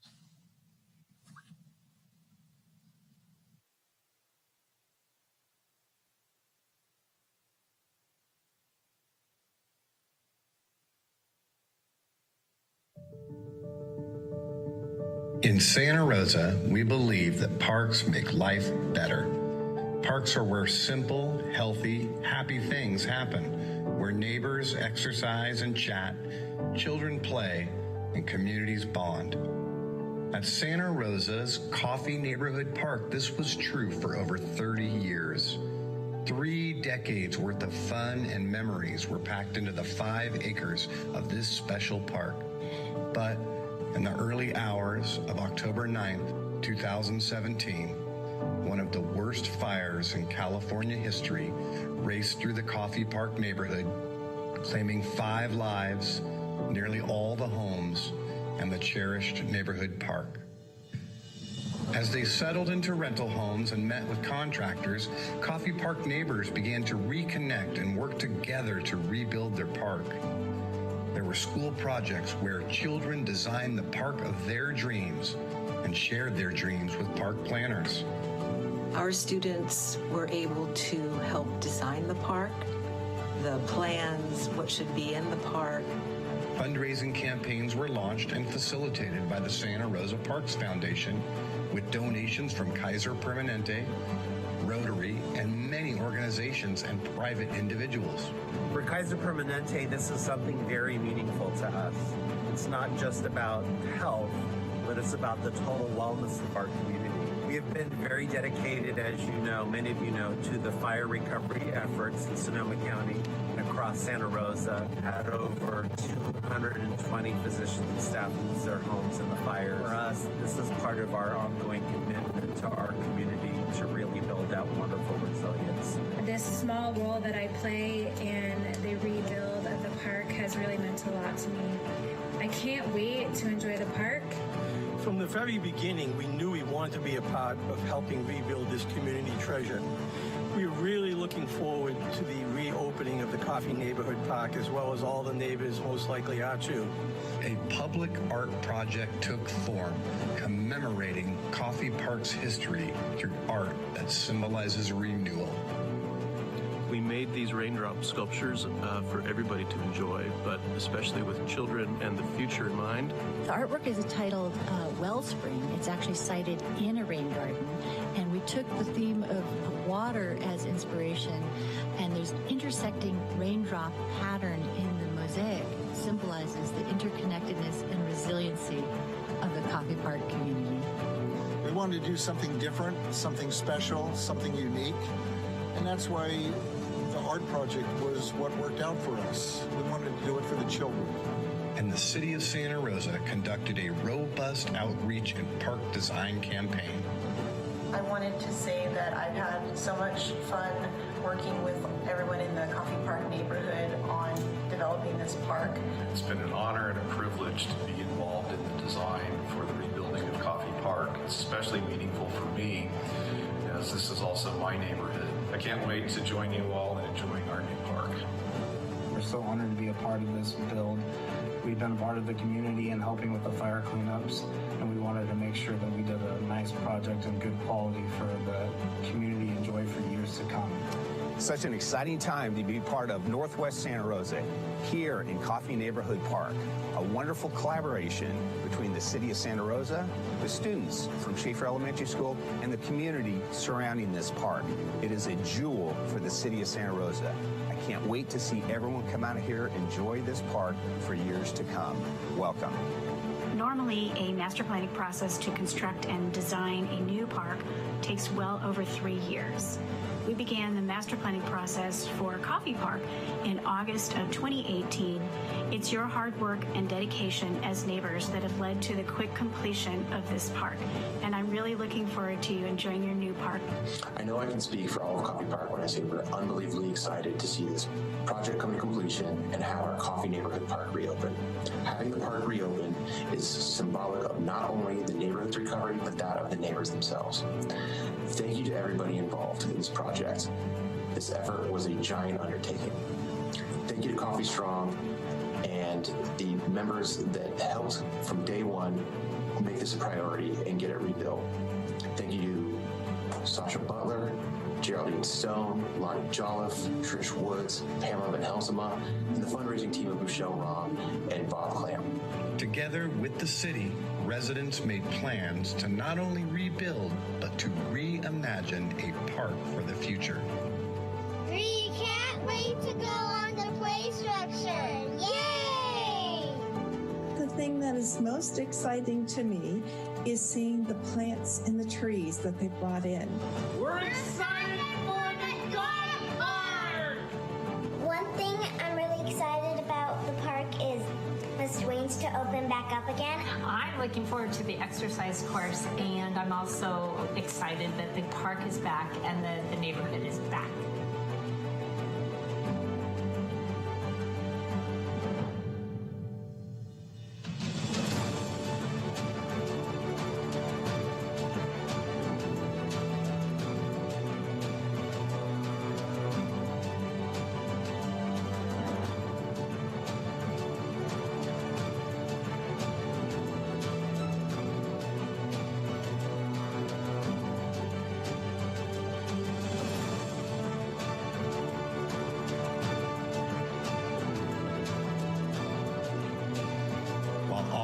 Lost here can never be replaced. This new park will stand as a testament to the resilience of a neighborhood and a community. This park will once again be a place to celebrate life, precious life, where neighbors make memories together for generations to come.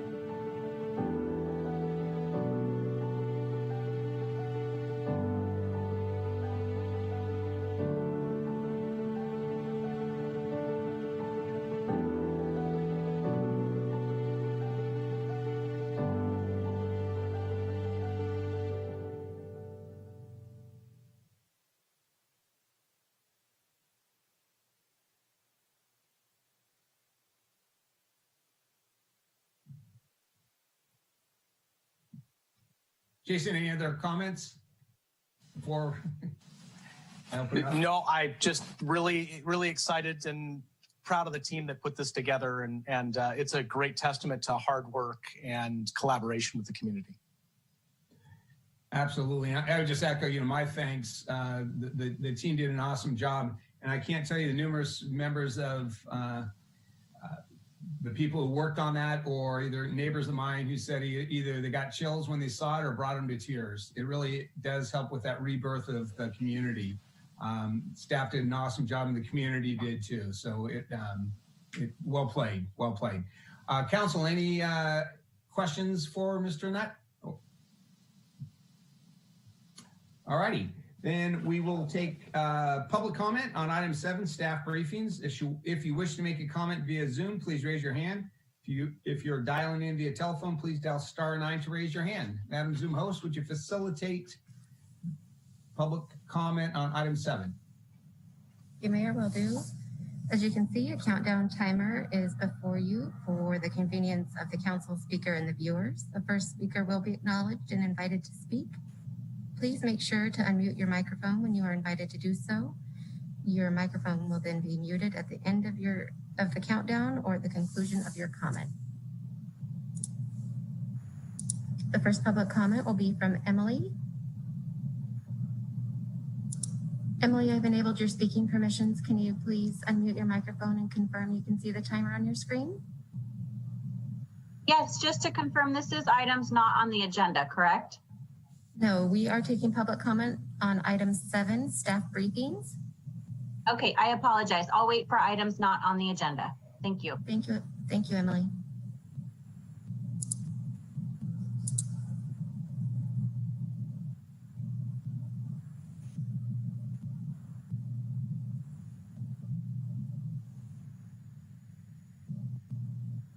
All right, Mayor, I see no hands being raised for item 7, staff briefings. Likewise, we did not receive any public comments via voice message. All right, thank you for that. All right, on to item 8, City Manager, City Attorney's report. Mr. City Manager, do you have a report for us this evening? I have nothing to report. Madam City Attorney, do you have a report for us? I have nothing to report this evening either. Thank you. All right, thank you. Item 9, statement of abstention by council members. Are there any statements of abstention by council? Through the mayor, I'll need to abstain from item 12.9, the homeless emergency. Again, this is monthly. I have to recuse from it because it allows for certain concessions that have a positive impact on the organization I work for. All right, thank you for that. Any others? Seeing none. Item 10, mayors and council members reports. Who would like to start?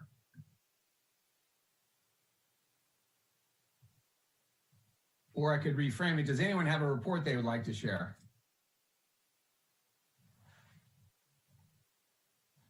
Mr. Rogers. Yeah, just a really quick note, Mr. Mayor. We had our first Future of Public Transit meeting for Sonoma County Transportation Authority. As a reminder for folks, this is an undertaking to see how Sonoma County Transit, Santa Rosa City Bus, and Petaluma City Transit, Petaluma City Bus, can better coordinate and integrate through the TIES study, which our staff had a really strong hand in completing. So huge thank you to Rachel for her presentation at that committee. Our next meeting, we are actually going to walk through the TIES study to see where we all sit. And see what barriers are in place for us moving towards better collaboration and potential consolidation of those entities as everybody's trying to survive COVID. Thank you. Mr. Dowd, you had something to report?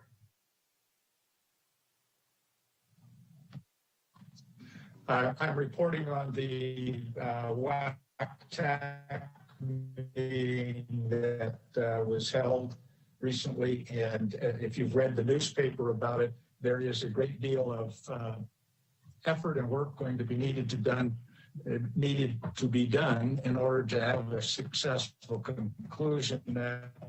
You may have heard, read the article in the newspaper about Congressman Garamendi's representation of Lake County being brought into discussion. Sonoma County Water is leading that, and the members of, hopefully along with Humboldt County and Mendocino County, we'll be able to find a successful conclusion.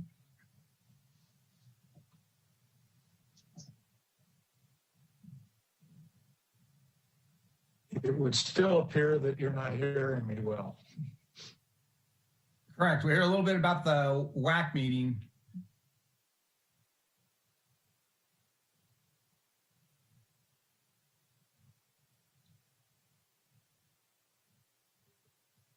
And it looks like you've frozen up again, at least on my screen. Anyone else have any other reports?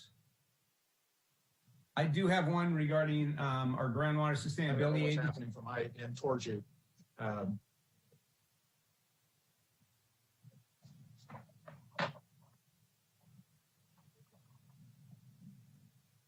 Okay.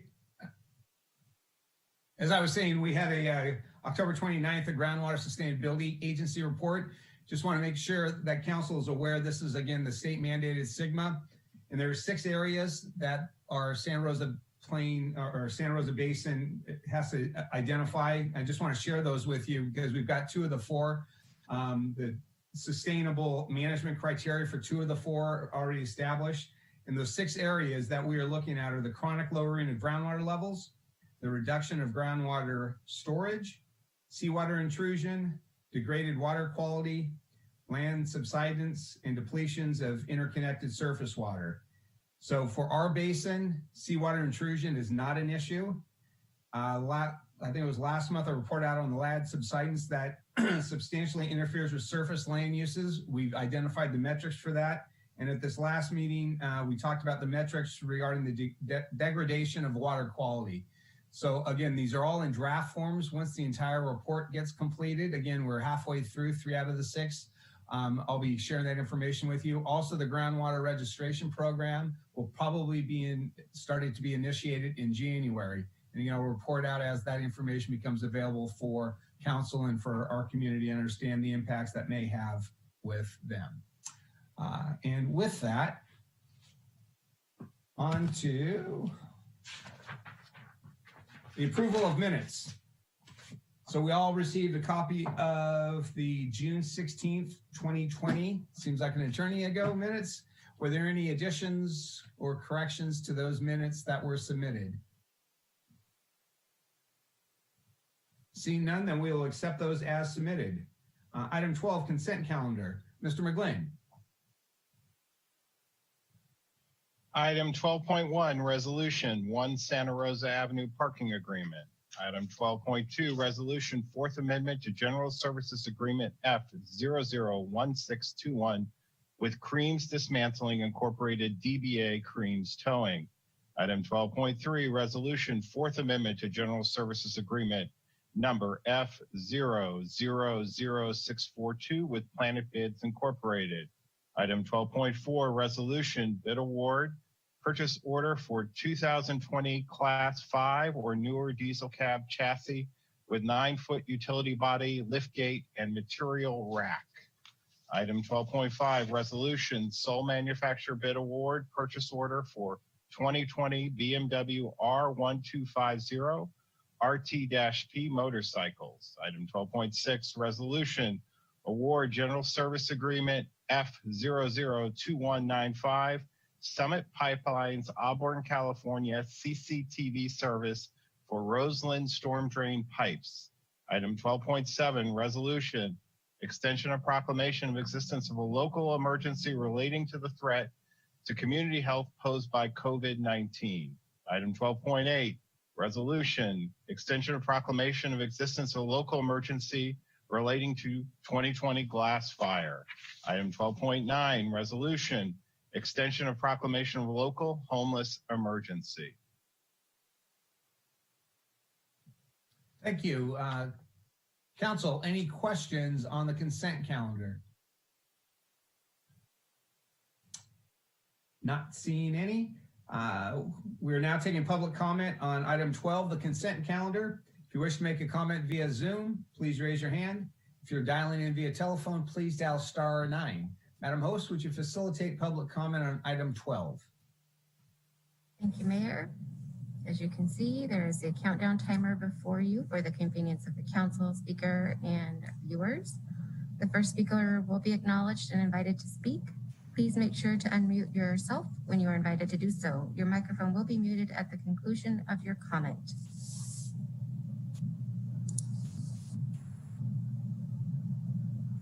This is for public comment on item 12 consent calendar.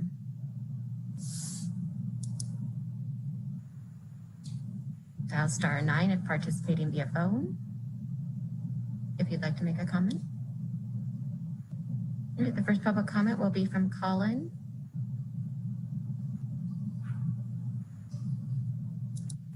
Colin, I've enabled your speaking permissions. Can you please unmute your microphone and confirm you can see the timer on your screen? Yeah, I can see the timer. Can you hear me? Yes, thank you. Please identify yourself for public record if you choose to do so, and your time begins now. Hi, my name is Colin Metcalf. I'm a lifetime resident of Santa Rosa and of Sonoma County. I grew up here and lived here every year of my life except for 3. It's good to see you all again. It's been a bit.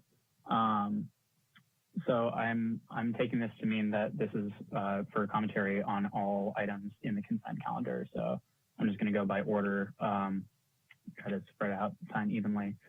For item 12.5, the purchase order for 6 police motorcycles, I'm just going to have to come out blanket as usual and say we've been talking to you about reducing police spending, reducing support to the police department as much as possible. I would hope that you would vote against this, if for no other reason than simply out of principle. I know the police have quite a few motorcycles already. They have those very fancy electric dirt bikes. I think they can make do with what they have already, or they can repair what they have. They don't need 6 brand new BMW 2020 motorcycles. It's quite an expense, and I doubt they really need it. Item 12.6, I'm curious to hear about this. CCTV cameras in Roseland for drain pipes.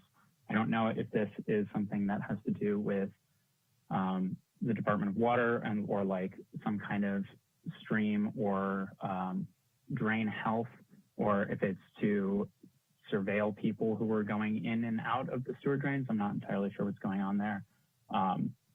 Again, on principle, I oppose additional surveillance, but if there's a very good reason for that, then I would say go ahead with it anyways. It sounds like you probably will. And for the 3 that I would very much encourage you to support, and I hope that you're planning to, is the extension and proclamation of local emergency for COVID and the glass fire and the houseless community emergency as well. All 3 of those are major issues, as I'm sure you well know. I was also in the Board of Supervisors meeting earlier today and was glad to see that they moved forward with purchasing some properties for Project Home Key. I'm hoping that with the city's cooperation as well, we'll be able to kind of move forward on some of those emergencies. Thank you.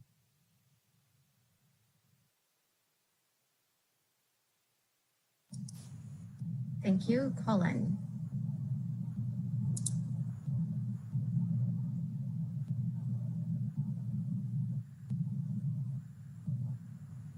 Mayor, I see no additional hands being raised for item 12, consent public comments, and we received no voice message public comments on consent. Great, thank you. Madam Vice Mayor, you have this item. Indeed. I will move items 12.1 through 12.8. Second. Who seconded that one? Mr. Rogers. Mr. Rogers. Rogers. Okay. So we have a motion by the Vice Mayor, second by Mr. Rogers, items 12.1 through 12.8. Any questions or comments? Okay. Vice Mayor Fleming, you had something to add? Yeah, I had a question in regard, follow up to the speaker about item 12.5. I was wondering if perhaps Chief Navarro could speak to whether or not the funds for the acquisition of the vehicles comes out of the general fund or out of the police budget. Vice Mayor Fleming, I have promoted Zach Brand, the fleet superintendent, to speak on this item. And I will promote Chief Navarro if needed as well. Good afternoon, Mayor, Vice Mayor, Council. This is Zach Brand, Fleet Superintendent. For this purchase for these 6 motorcycles, they all come out of the Fleet Replacement Fund. None of it comes out of General Fund. Thank you for the clarification. Thank you. Okay, we have a motion and a second. Madam Clerk, could we do a roll call vote, please? Yes. Councilmember Dowd?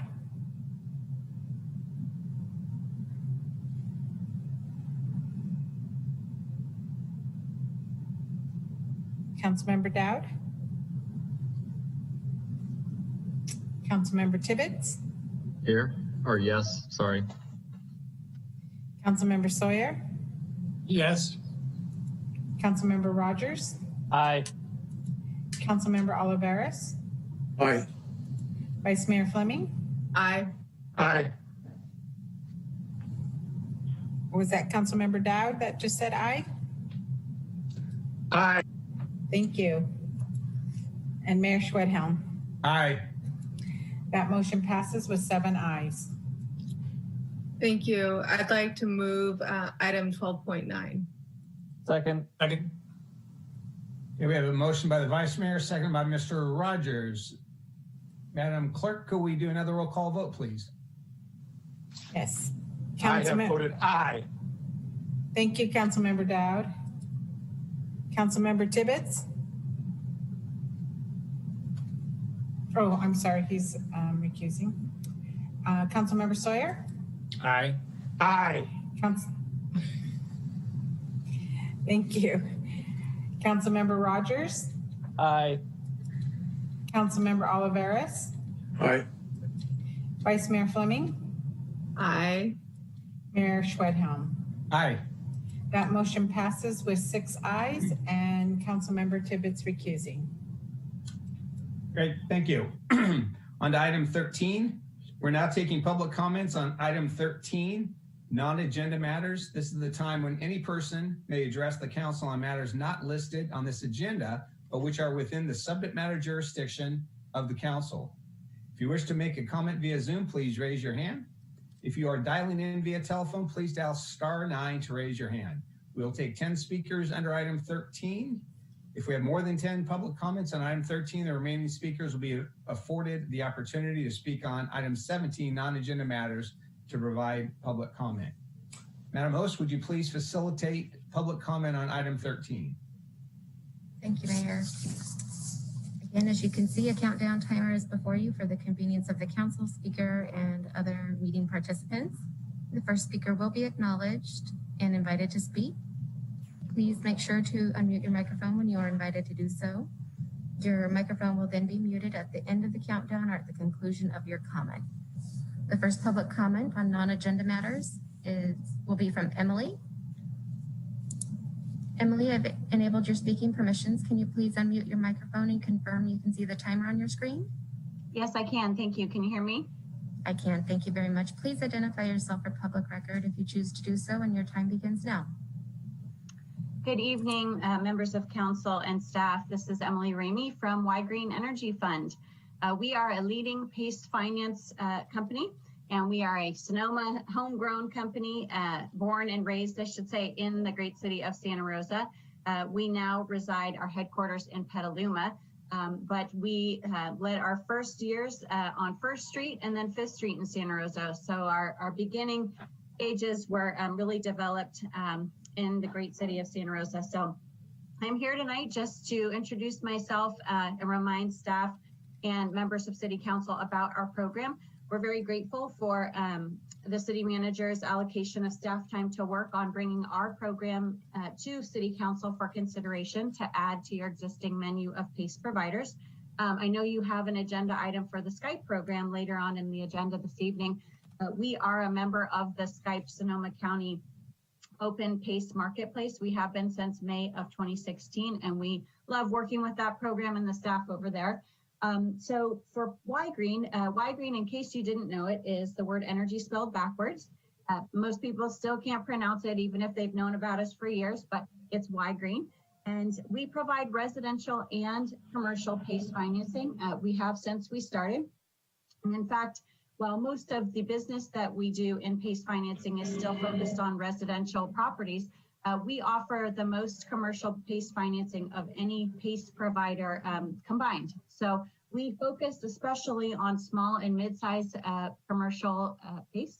And the unique opportunity there we have is that for many of these small business property owners, they don't have access to traditional lines of capital or traditional financing. And so our program really hits that sweet spot where we make financing options affordable for these important upgrades to the small and mid-sized businesses. We also offer large commercial property financing as well, but it's important to note that our sweet spot is really there in the small mid-sized market. And that's particularly relevant to the city of Santa Rosa. We have many residents who live in Santa Rosa and other parts of the county who are very, very eager to use our program. But more importantly, we have other stakeholders in the community, nonprofits, medical facilities, small retail centers, multifamily building units, and more that are very, very eager to use our program. And we have an especially important residential program for a particular development that is in the works now, which we are trying to get closure on very soon, in fact, before the end of the year. So my job is just to introduce Y-Green. Thank you for your time and consideration, and hope to be back up in front of the City Council for consideration very soon.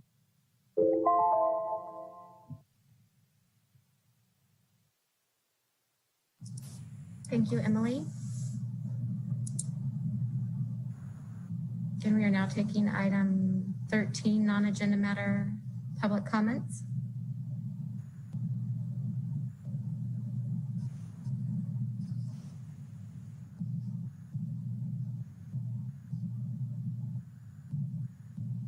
All right, Mayor, I'm not seeing any additional hands be raised for non-agenda matters under item 13, and we did not receive any voice message public comments. All right, thank you for that. On to item 14, Mr. City Manager, 14.1. Item 14.1, report resolution adopting a countywide goal of zero waste by 2030. Joey Henowitz, Administrative Analyst, presenting.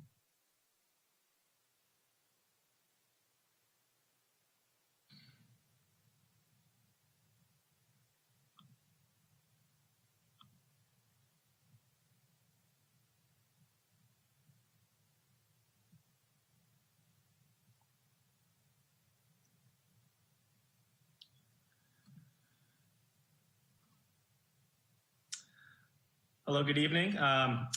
Mayor Schwedhelm and members of the council. My name is Joey Henowitz, and as described by the city manager, I'm an administrative analyst in the Department of Transportation and Public Works. And I'm here to bring forward to you a resolution with hopeful adoption of a countywide goal of zero waste by 2030 here in Sonoma County. Next slide, please. Okay, so a little bit of background on where we're at with this resolution. The AB 939 Local Task Force, often referred to as the LTF, is a countywide created solid waste advisory group to the Board of Supervisors, developed and created this model ordinance. It was probably at least over a year ago, a year and a half, maybe even close to 2 years at this point. Zero Waste Sonoma's Board of Directors adopted the Sonoma Countywide Zero Waste Resolution, and then they requested their staff to work with Sonoma County jurisdictions for hopeful adoption, and kind of that's where we're at right now. What the resolution does is it creates a zero waste framework in Sonoma County, and it also offers suggestions in areas of reduction, recovery and reuse, education, green purchasing, etc. Next slide.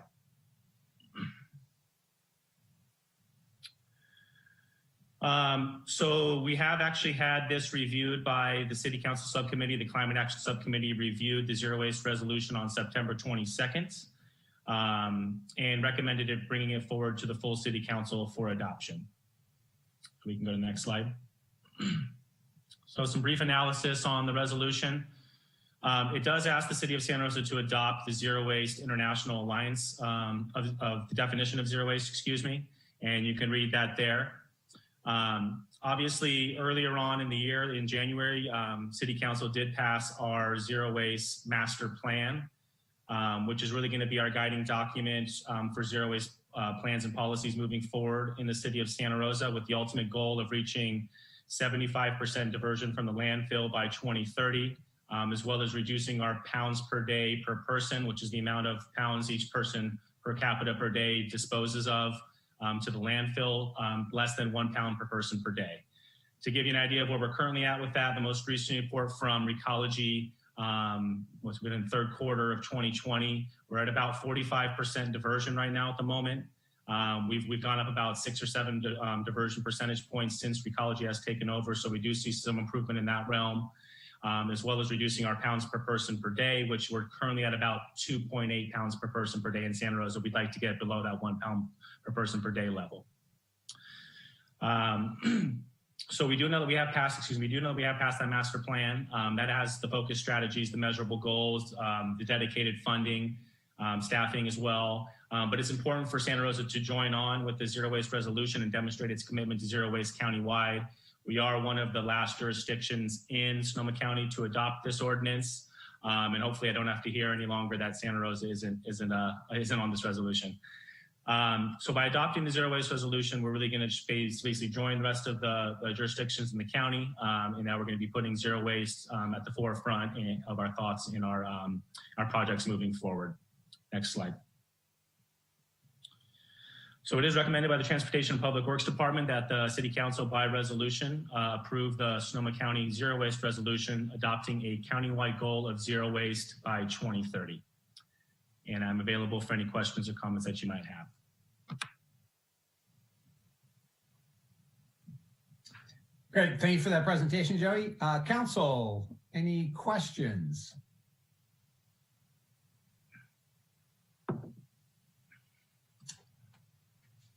I'm not seeing any. Joey, I do have two. Especially when we're talking about the, I guess right now individually we're producing 2.8 pounds per day. We're trying to reduce that by 10% each year. Any idea what the impact of the pandemic and we're all at home now, is that having any impact on those numbers? So the impact on the numbers, we've definitely been seeing an increase in recyclables and a lot of bulky item pickups is what I have been hearing from Recology. As far as the disposal tonnages, I don't have that information for you right offhand right now, but I do know that Recology was experiencing a lot of, so to say, kind of spring cleanings in the beginning of the COVID situation, folks kind of trying to clean out their garages and whatnot, as well as an increase in compost. We did see a significant increase in compost. More people are home, they're doing a little bit more yard work, et cetera. So I do have some kind of by kind of conversation feedback for you, but I would have to get those actual figures for you. I could send those out to you. Yeah, no hurry on that one. Okay. And then regarding the, how often would you anticipate updating council on these? And the reason I'm asking, though, I think this is very important. You know, it went before the climate action to keep it in front of us so that if we have to do any course corrections or initiate additional actions to make sure that we meet these goals, what are your thoughts about frequency of updates to council? I would say at minimum, at least annually, doing an annual report out on the zero waste plan and kind of the efforts that I'm undertaking for the city.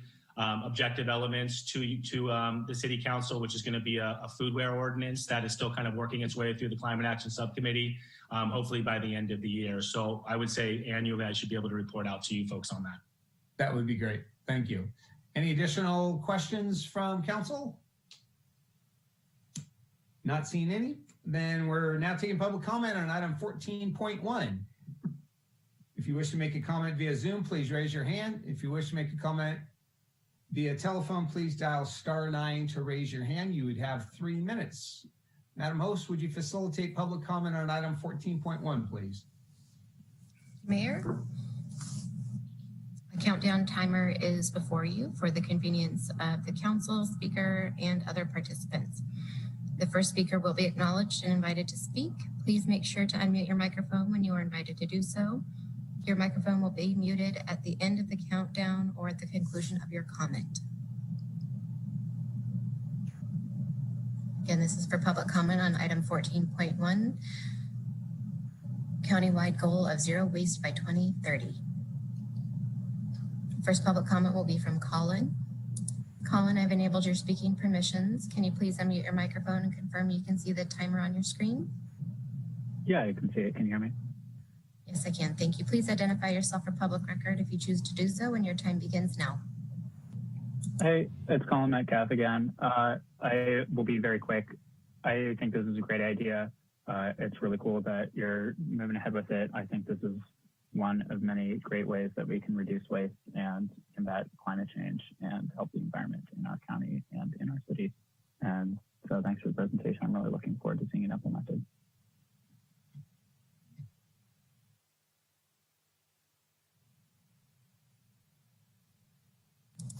Thank you, Colin.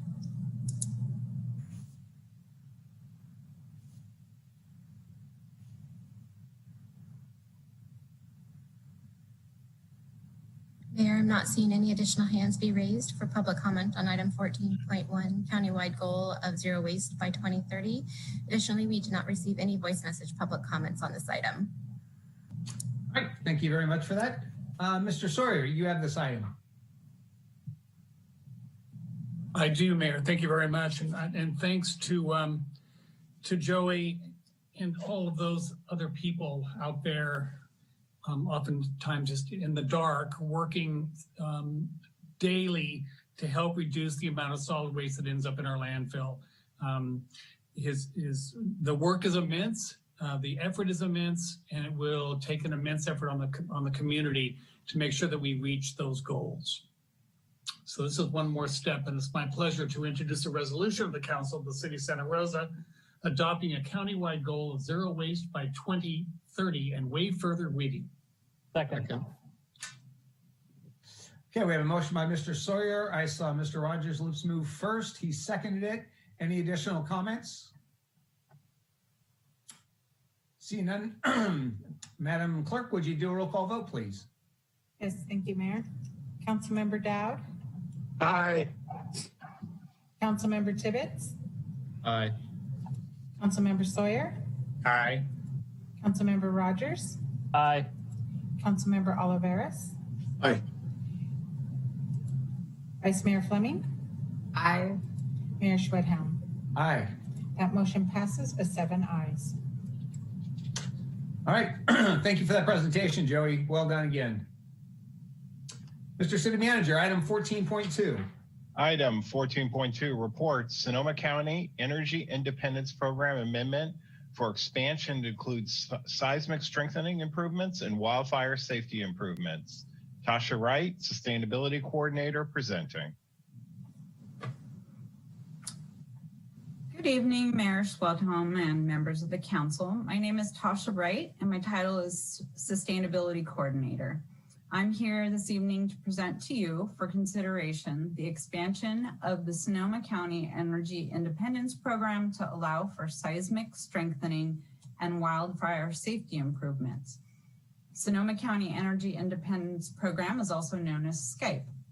I am also joined here this evening by Janie Elias and BC Katz from the Energy and Sustainability Division of the county to assist me in answering any questions you may have at the end of this presentation. Next slide, please.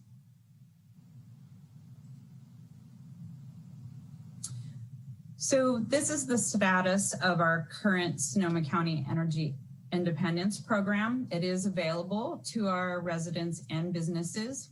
So what this program is, it's a voluntary property financing program.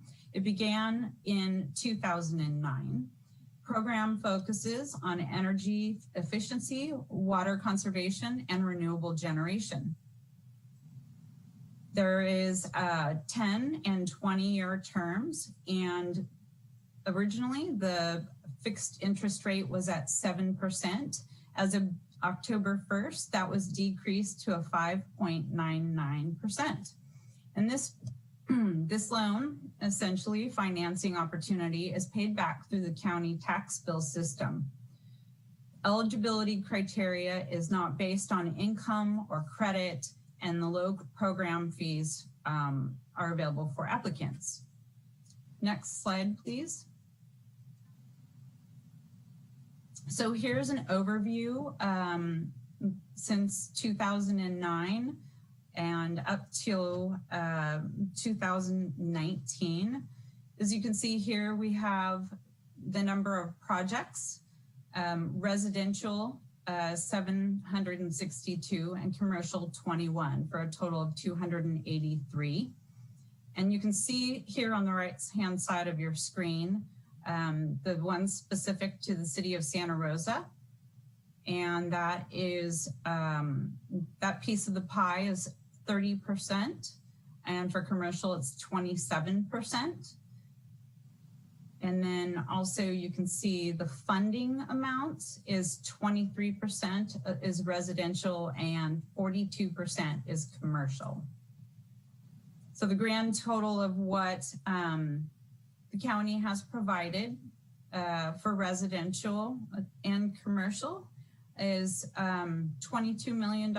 And then that's for ours, for the city of Santa Rosa. And then countywide, it's been over $83 million. And the wonderful part about that is that that is all funds that have been utilized here within our community. And so I'm gonna go ahead and switch to the next slide, please. So here's a little bit of an overview of the Skype program and the financing customer workflow. So it starts out that the property owner identifies the different building upgrades they'd like to do. Then a local contractor can provide them with bids for the various measures. And as I mentioned before, those are energy efficiency, water conservation, and renewable energy generation. And then, as I had mentioned, part of this, or what this presentation is all about, is the expansion to include wildfire safety and then also the seismic strengthening improvements.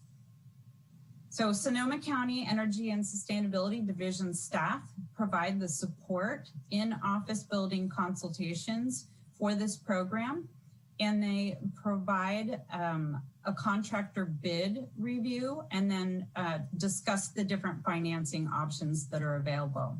So in the city of Santa Rosa right now, we have the HERO program and the Skype program that are available. So the contractor then installs the improvements once the resident or commercial property owner makes a decision about which contractor to go with. The contractor installs the improvements, and then Skype provides the financing and then puts the repayment onto the property tax bill that the property owner or business receives twice a year, and then that pays back the assessment through the annual property tax. Next slide, please. So what we're proposing tonight is the expansion of the Skype program to include the wildfire and seismic improvements. So the two state legislations that authorize these expanded opportunities are the wildfire safety, which is the SB 465, and then the seismic strengthening, which is the AB 184. And they end up being provided as part of the PACE program. So PACE is property assessed clean energy, and that's the overarching name under which program administrators such as Skype and HERO are able to provide be program administrators to provide this type of property assessment within communities that choose to do so. So the program expansion was approved by County of Sonoma Board of Supervisors in July of 2019. And then jurisdictional validation began in December of 2019. And that is when the county went ahead and began reaching out to the local jurisdictions in order to begin providing these opportunities within the various cities. So the expansion became active as of January 14th of this year. And in order to incorporate those expansion measures, the wildfire safety and seismic, each jurisdiction would need to go through an approval process like we're doing this evening with the resolution in order to opt in and allow residents and businesses to access these new improvements. Next slide, please. So again, proposed for you to make a decision upon this evening is that expansion. And this is what the next necessary steps would be. One would be to amend the cooperative agreement between the city and the county to implement the energy independence program with these additional improvements in order to make them available, in addition to the ones that are currently available. And then secondly would be to adopt the resolution that would authorize the expansion and make available the financing of the wildfire safety improvements and seismic strengthening, and then move forward into allowing residents and businesses to access the funds. And additionally, it would be within this resolution to authorize the mayor to be able to sign the agreement. And next slide, please. So the obvious benefit here would be that as I mentioned, would be property owners within the city of Santa Rosa and businesses can then participate in the expanded program and finance wildfire and seismic improvements on their properties. And now if you have, let's see, and so then the recommendation.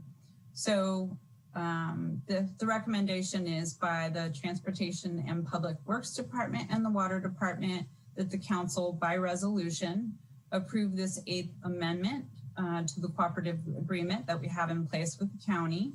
And that would allow property owners within the incorporated area of the city to finance these expanded improvements, seismic and wildfire hardening, through the Skype program, and then to delegate the authority to the city manager to extend the term.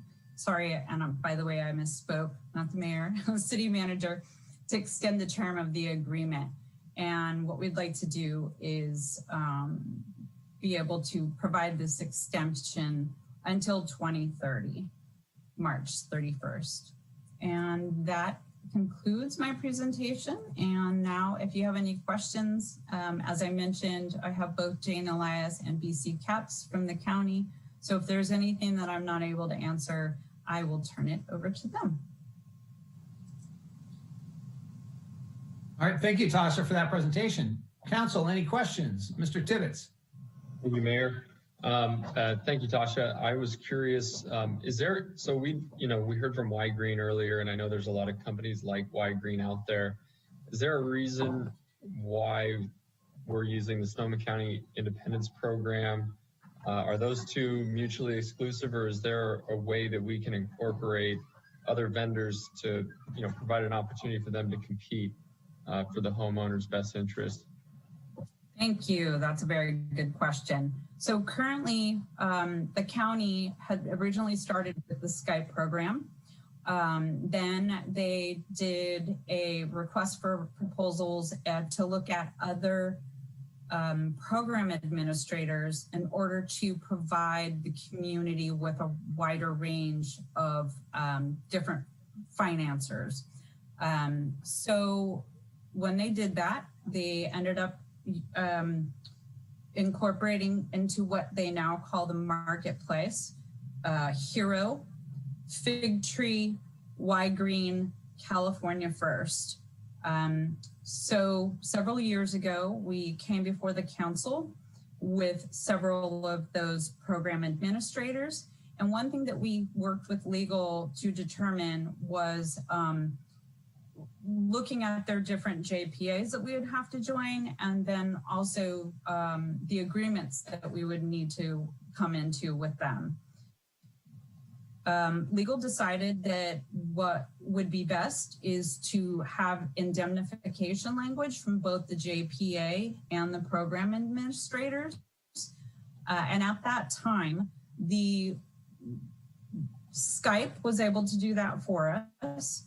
And then Hero was the only other program administrator that was able to go ahead and provide that indemnification that we requested. The JPA that oversees Hero already had within their agreement that they would indemnify their members. None of the other programs had JPAs that would do that. And it was somewhat difficult to be able to provide that or get that indemnification. Here's what our intent is. We will be coming back to council in the future with a presentation in regards to Wide Green and any of the other program administrators that are currently in the marketplace, provided that they are able to have the JPA and the program administrators indemnify us as we've requested. So that's our intent. And so that was long version, but it's a very complicated topic. So hopefully that helps a little bit. Okay, so yeah, I wish we had more to learn about it, because I know when we have JPAs at any time a topic for conversation, the legalities, the legal firewalls, the indemnification becomes course content unto itself. I guess, will this ordinance allow for a resident to opt in with, for example, Wide Green or Hero today, or this is specific to Skype? It sounds like you're saying it's specific to Skype because we have to conscript a program administrator, which is Sonoma County Independence. Am I on the right track here? So each one of those is a separate program administrator in and of itself. And so today it's just about the expansion of what Skype offers as far as one of the different funding of measures that they allow. What we're doing today will not automatically allow community property owners to utilize any of the other programs. We already have Hero that we've agreed to, and people can or property owners can utilize that, as well as Skype. So again, in the future, we intend to come back to council, provided those program administrators can comply with what we're requesting. And then at that point, we will opt into their programs, and then they will be able to be made available in our area in Santa Rosa. Okay, thanks for clarifying, Tasha. One follow-up question that I would have is actually for the representative of Wide Green in the audience. May I step in here? I do want to, I let it go for a bit in terms of what's going to come to you at a later date, which will be consideration of other administrators. But tonight, the only thing that's on our agenda is this expansion of Skype. So we're really bound under the Brown Act. We can't go into a discussion about Wide Green or any other provider. It's really just to discuss whether to expand this opportunity under Skype. And let me rephrase, because what I'm asking is just generally speaking to any program administrator, not anyone specifically, and it has to do with the indemnification. And what would be a rationale as to why a program administrator would not want to indemnify?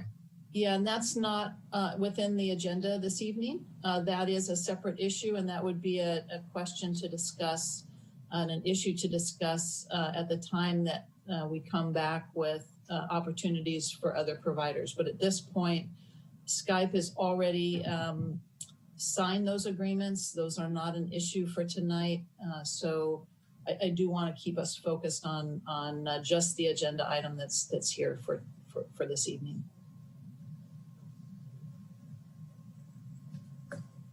And I apologize for getting too far on the weeds on that. No, that's okay. That's fine. I just wanted to contain it at that point. So thank you. Mr. Rogers. Thank you, Mr. Mayor. And Sue, I'm not going to delve too far into it, but I did want to correct a statement that was patently false before we move on.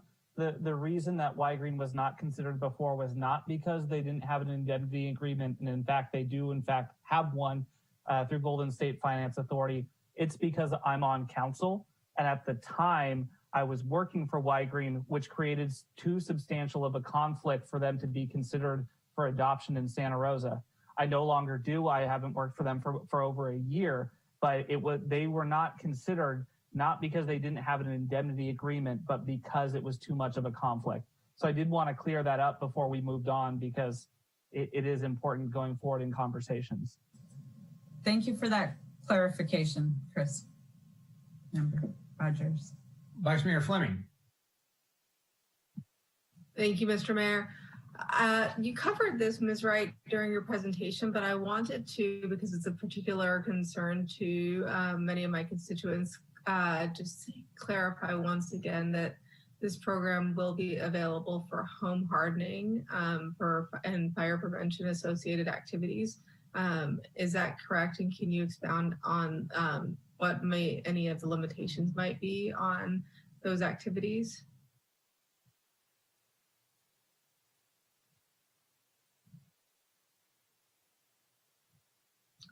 Am I on, are you guys able to hear me? Sorry, I was on mute. Cursor down there. So the question you asked was as far as like home hardening, weed abatement, like what are the limits? So let's say I live in the WUI and I want to, do X, Y, Z things to my home. What are some of the activities that would be permissible under the expansion of the SKY program?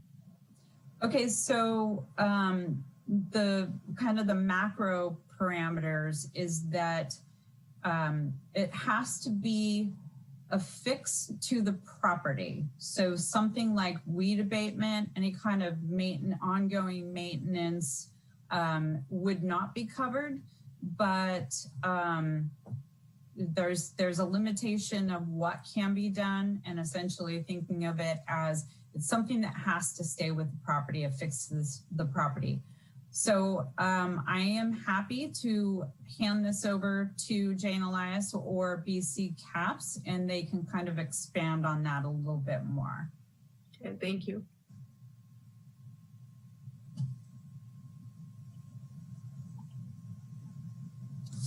Hi, can people hear me? Hi, Jane. I've enabled your speaking permissions as well as BC CAPS. Thank you, Tasha and council members, Mayor Schwedhelm. This is Jane Elias. And you can all hear me? Yes. Loud and clear. Great. So the legislation is pretty specific as far as the wildfire safety, and it does make it specific to that it can only be done to existing structures, not to new construction for wildfire safety. It also has to be improvements that are permanently installed. That's true for all of PACE, financing measures, but that it has to be installed or affixed to the dwelling or the building, the structure. So some of those items that we went ahead and added to our portfolio of improvements are things like Class A roofing that is a non-combustible material with the Class A rating, siding, windows that have a tempered pane for wildfire safety, vents, and that's eave, soffit, and crawl space vents. We do allow for decks. Those can be new or replacement that are constructed of non-combustible material, as well as for hardscaping of the first 5 feet from the structure. So listening to the fire experts and looking at CAL FIRE's website, which is referenced in the legislation, regarding wildfire safety, that first 5 feet from the structure is the most critical. And since it is touching that structure, we went ahead and added it. But for things, as you mentioned, Councilmember Fleming, like the weed abatement or removal of trees, that kind of thing is not something we can do because paste does need to be permanently affixed to the property. Permanent improvements and weeds are a maintenance item. Trimming of trees are maintenance, so that's not something that we can cover.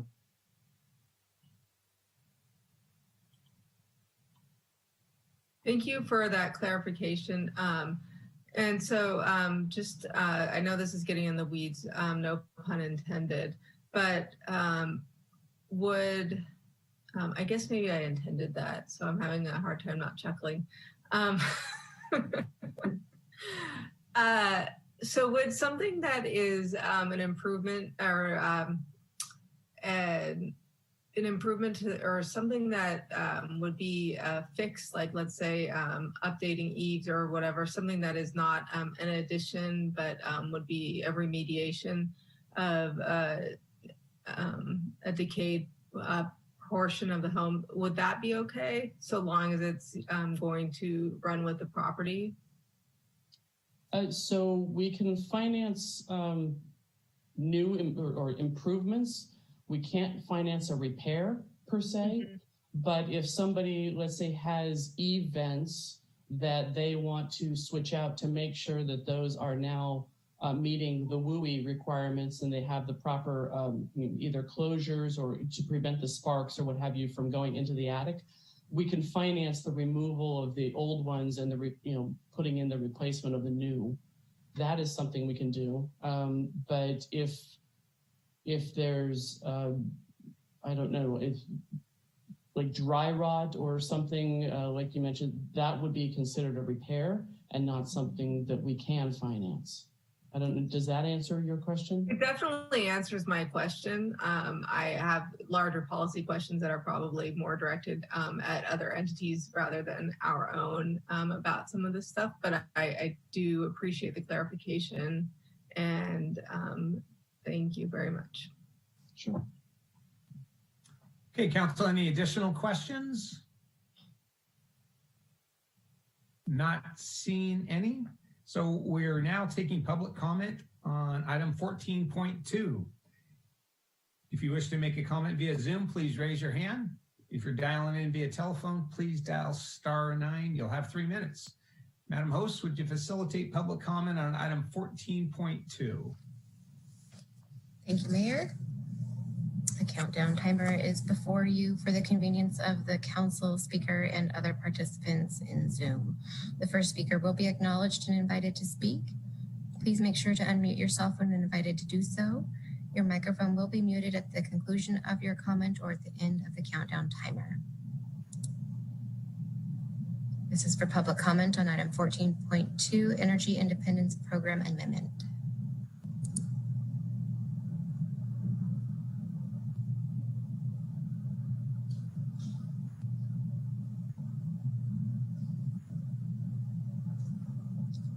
Mayor, I'm not seeing any hands raised on this item, and likewise, we did not receive any voice message public comments for item 14.2. All right, thank you so much. Mr. Oliveras, you have this item. Thank you, Mayor. I move a resolution of the Council of the City of Santa Rosa approving the 8th Amendment to the Cooperative Agreement to implement the Energy Independence Program with the County of Sonoma to allow property owners within the incorporated area of the city to finance seismic strengthening improvements and wildfire safety improvements through the Sonoma County Energy Independence Program and delegating authority to the city manager to extend the agreement on substantially the same terms for up to 5 additional years and wait further reading of the text. Second. Okay, we have a motion by Mr. Oliveras, second by Mr. Sawyer. Any additional comments from council? Seeing none, Madam Clerk, could you do a roll call vote, please? Yes, thank you, Mayor. Councilmember Dowd? Aye. Councilmember Tibbetts? Aye. Councilmember Sawyer? Aye. Councilmember Rogers? Aye. Councilmember Oliveras? Aye. Vice Mayor Fleming? Aye. Mayor Schwedhelm? Aye. That motion passes with 7 ayes. All right. Thank you so much. Thank you, Tasha, for that presentation. Mr. City Manager, item 14.3. Item 14.3, report refund of water demand fee to identified multifamily properties that paid an additional irrigation demand fee. Kimberly Zanino, Deputy Director, Water Administration, presenting.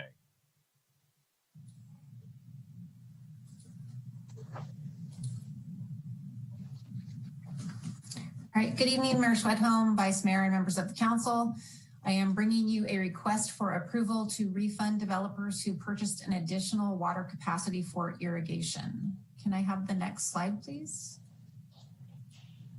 I will go over the background on the issue that was discovered, the proposed refund, and the recommendation tonight. Next slide, please.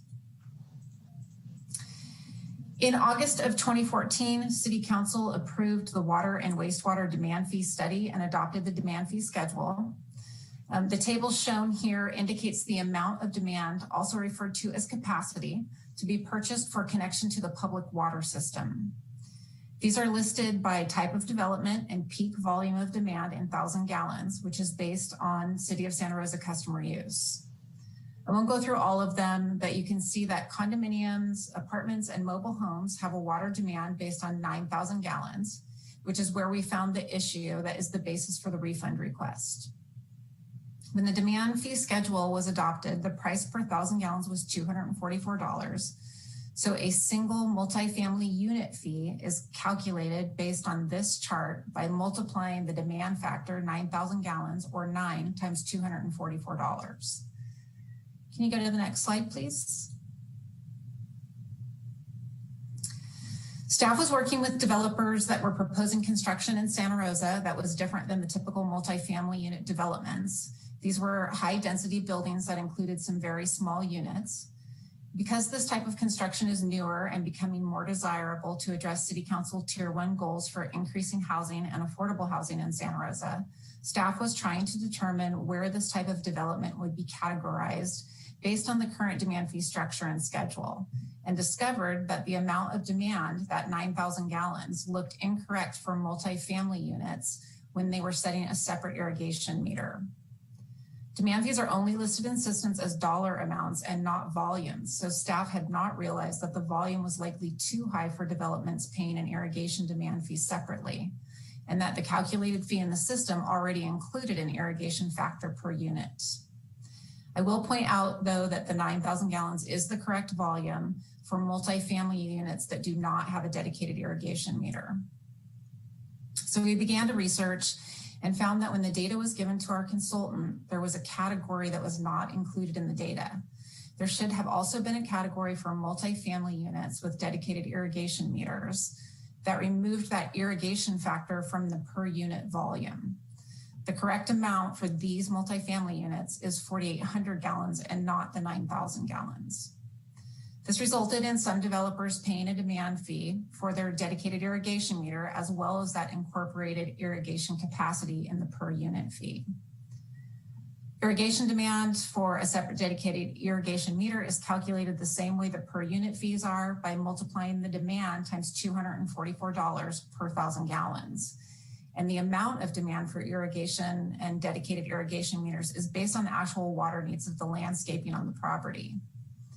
As an example, if a developer needed 10,000 gallons of peak demand for irrigation, they paid 10 times the $244, and they should have paid 4.8 times the $244 per unit, not the 9, for the total water demand fee for the property.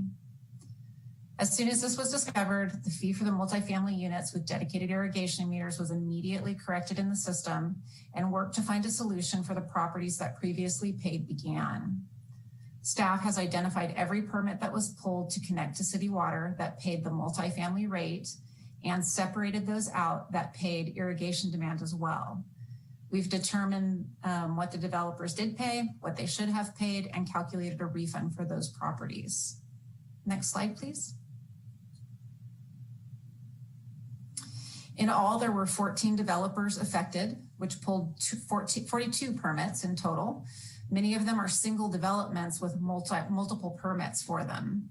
And all of them set a dedicated irrigation meter and paid a demand fee on irrigation requirements of the property. What we are specifically requesting is to refund the incorporated irrigation factor in that 9,000 gallons and to correct the per unit purchase of water demand to 4,800 gallons. The total reduction since the fee schedule went into effect is $545,674, which is identified by permit on Exhibit A in your agenda packet. I do want to let you know that the item did go before the BPU on November 5th and received a unanimous recommendation. Next slide, please. So it is therefore recommended by Santa Rosa Water and the Board of Public Utilities that the City Council, by resolution, approve a refund in the total amount of $545,674.80 for water demand fees collected from multifamily units who paid an additional demand fee for separate irrigation, and authorize the Chief Financial Officer to pay these refunds to the individual properties from the associated fund. And with that, I will take any questions that you may have.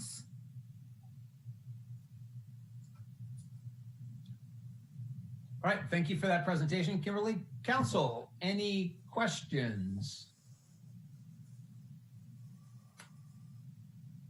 Not seeing any. So we'll now take public comment regarding item 14.3.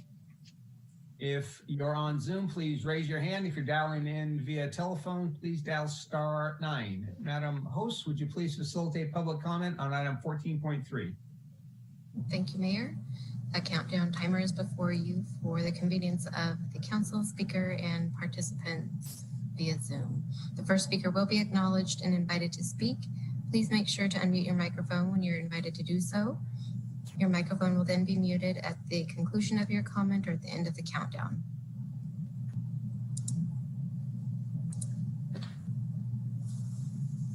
And this is for public comment on item 14.3.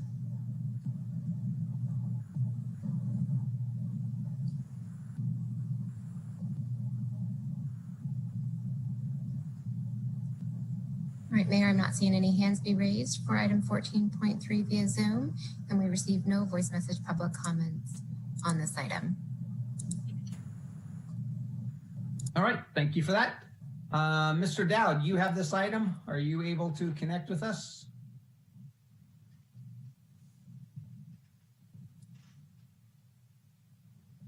Can you hear me? No, we can't. It's in and out. I'm going to ask Mr. Rogers, would you be able to do this just so we have a better connection with you, Mr. I have Dowd? a resolution, but if you can. Yeah, I'll move the resolution of the Council of the City of Santa Rosa approving a refund for water demand fees for multifamily properties that paid a separate irrigation water demand fee and waive further reading of the text. Second. We have a motion by Mr. Rogers. I heard a second by Mr. Oliveras. He unmuted first. Any additional comments on this item? All right, Madam City Clerk, could you please do a roll call vote? Yes. Councilmember Dowd?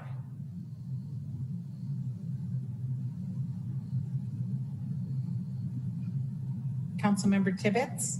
Aye. Councilmember Sawyer? Aye. Councilmember Rogers? Aye. Councilmember Oliveras? Aye. Thank you, Councilmember Dowd. I got your vote. Vice Mayor Fleming? Aye. Mayor Schwedhelm? Aye. That motion passes with 7 ayes. Great. Thank you. Thank you, Kimberly, for that presentation.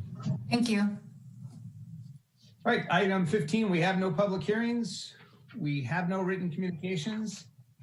Item 17, public comment on non-agenda items. So we're now taking public comment on item 17, non-agenda matters.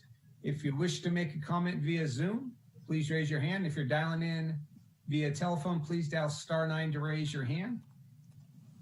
This is the time for public comment by members of the public who are unable to speak on non-agenda matter items under non-agenda matter under item 13. Madam Host, would you please facilitate any additional public comment for item 17? Thank you, Mayor. A countdown timer is before you for the convenience of council, speaker, and meeting participants. The first speaker will be acknowledged and invited to speak. Please make sure to unmute yourself when you are invited to do so. Your microphone will then be muted at the end of your comment or at the end of the countdown timer. Again, this is for item 17, non-agenda matters.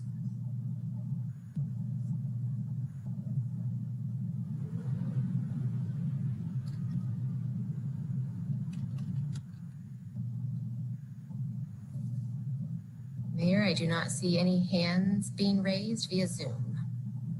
And we received no voice message public comments. Okay, thank you very much. Having no further items to discuss on this agenda, this meeting is hereby adjourned. Thank you for your participation.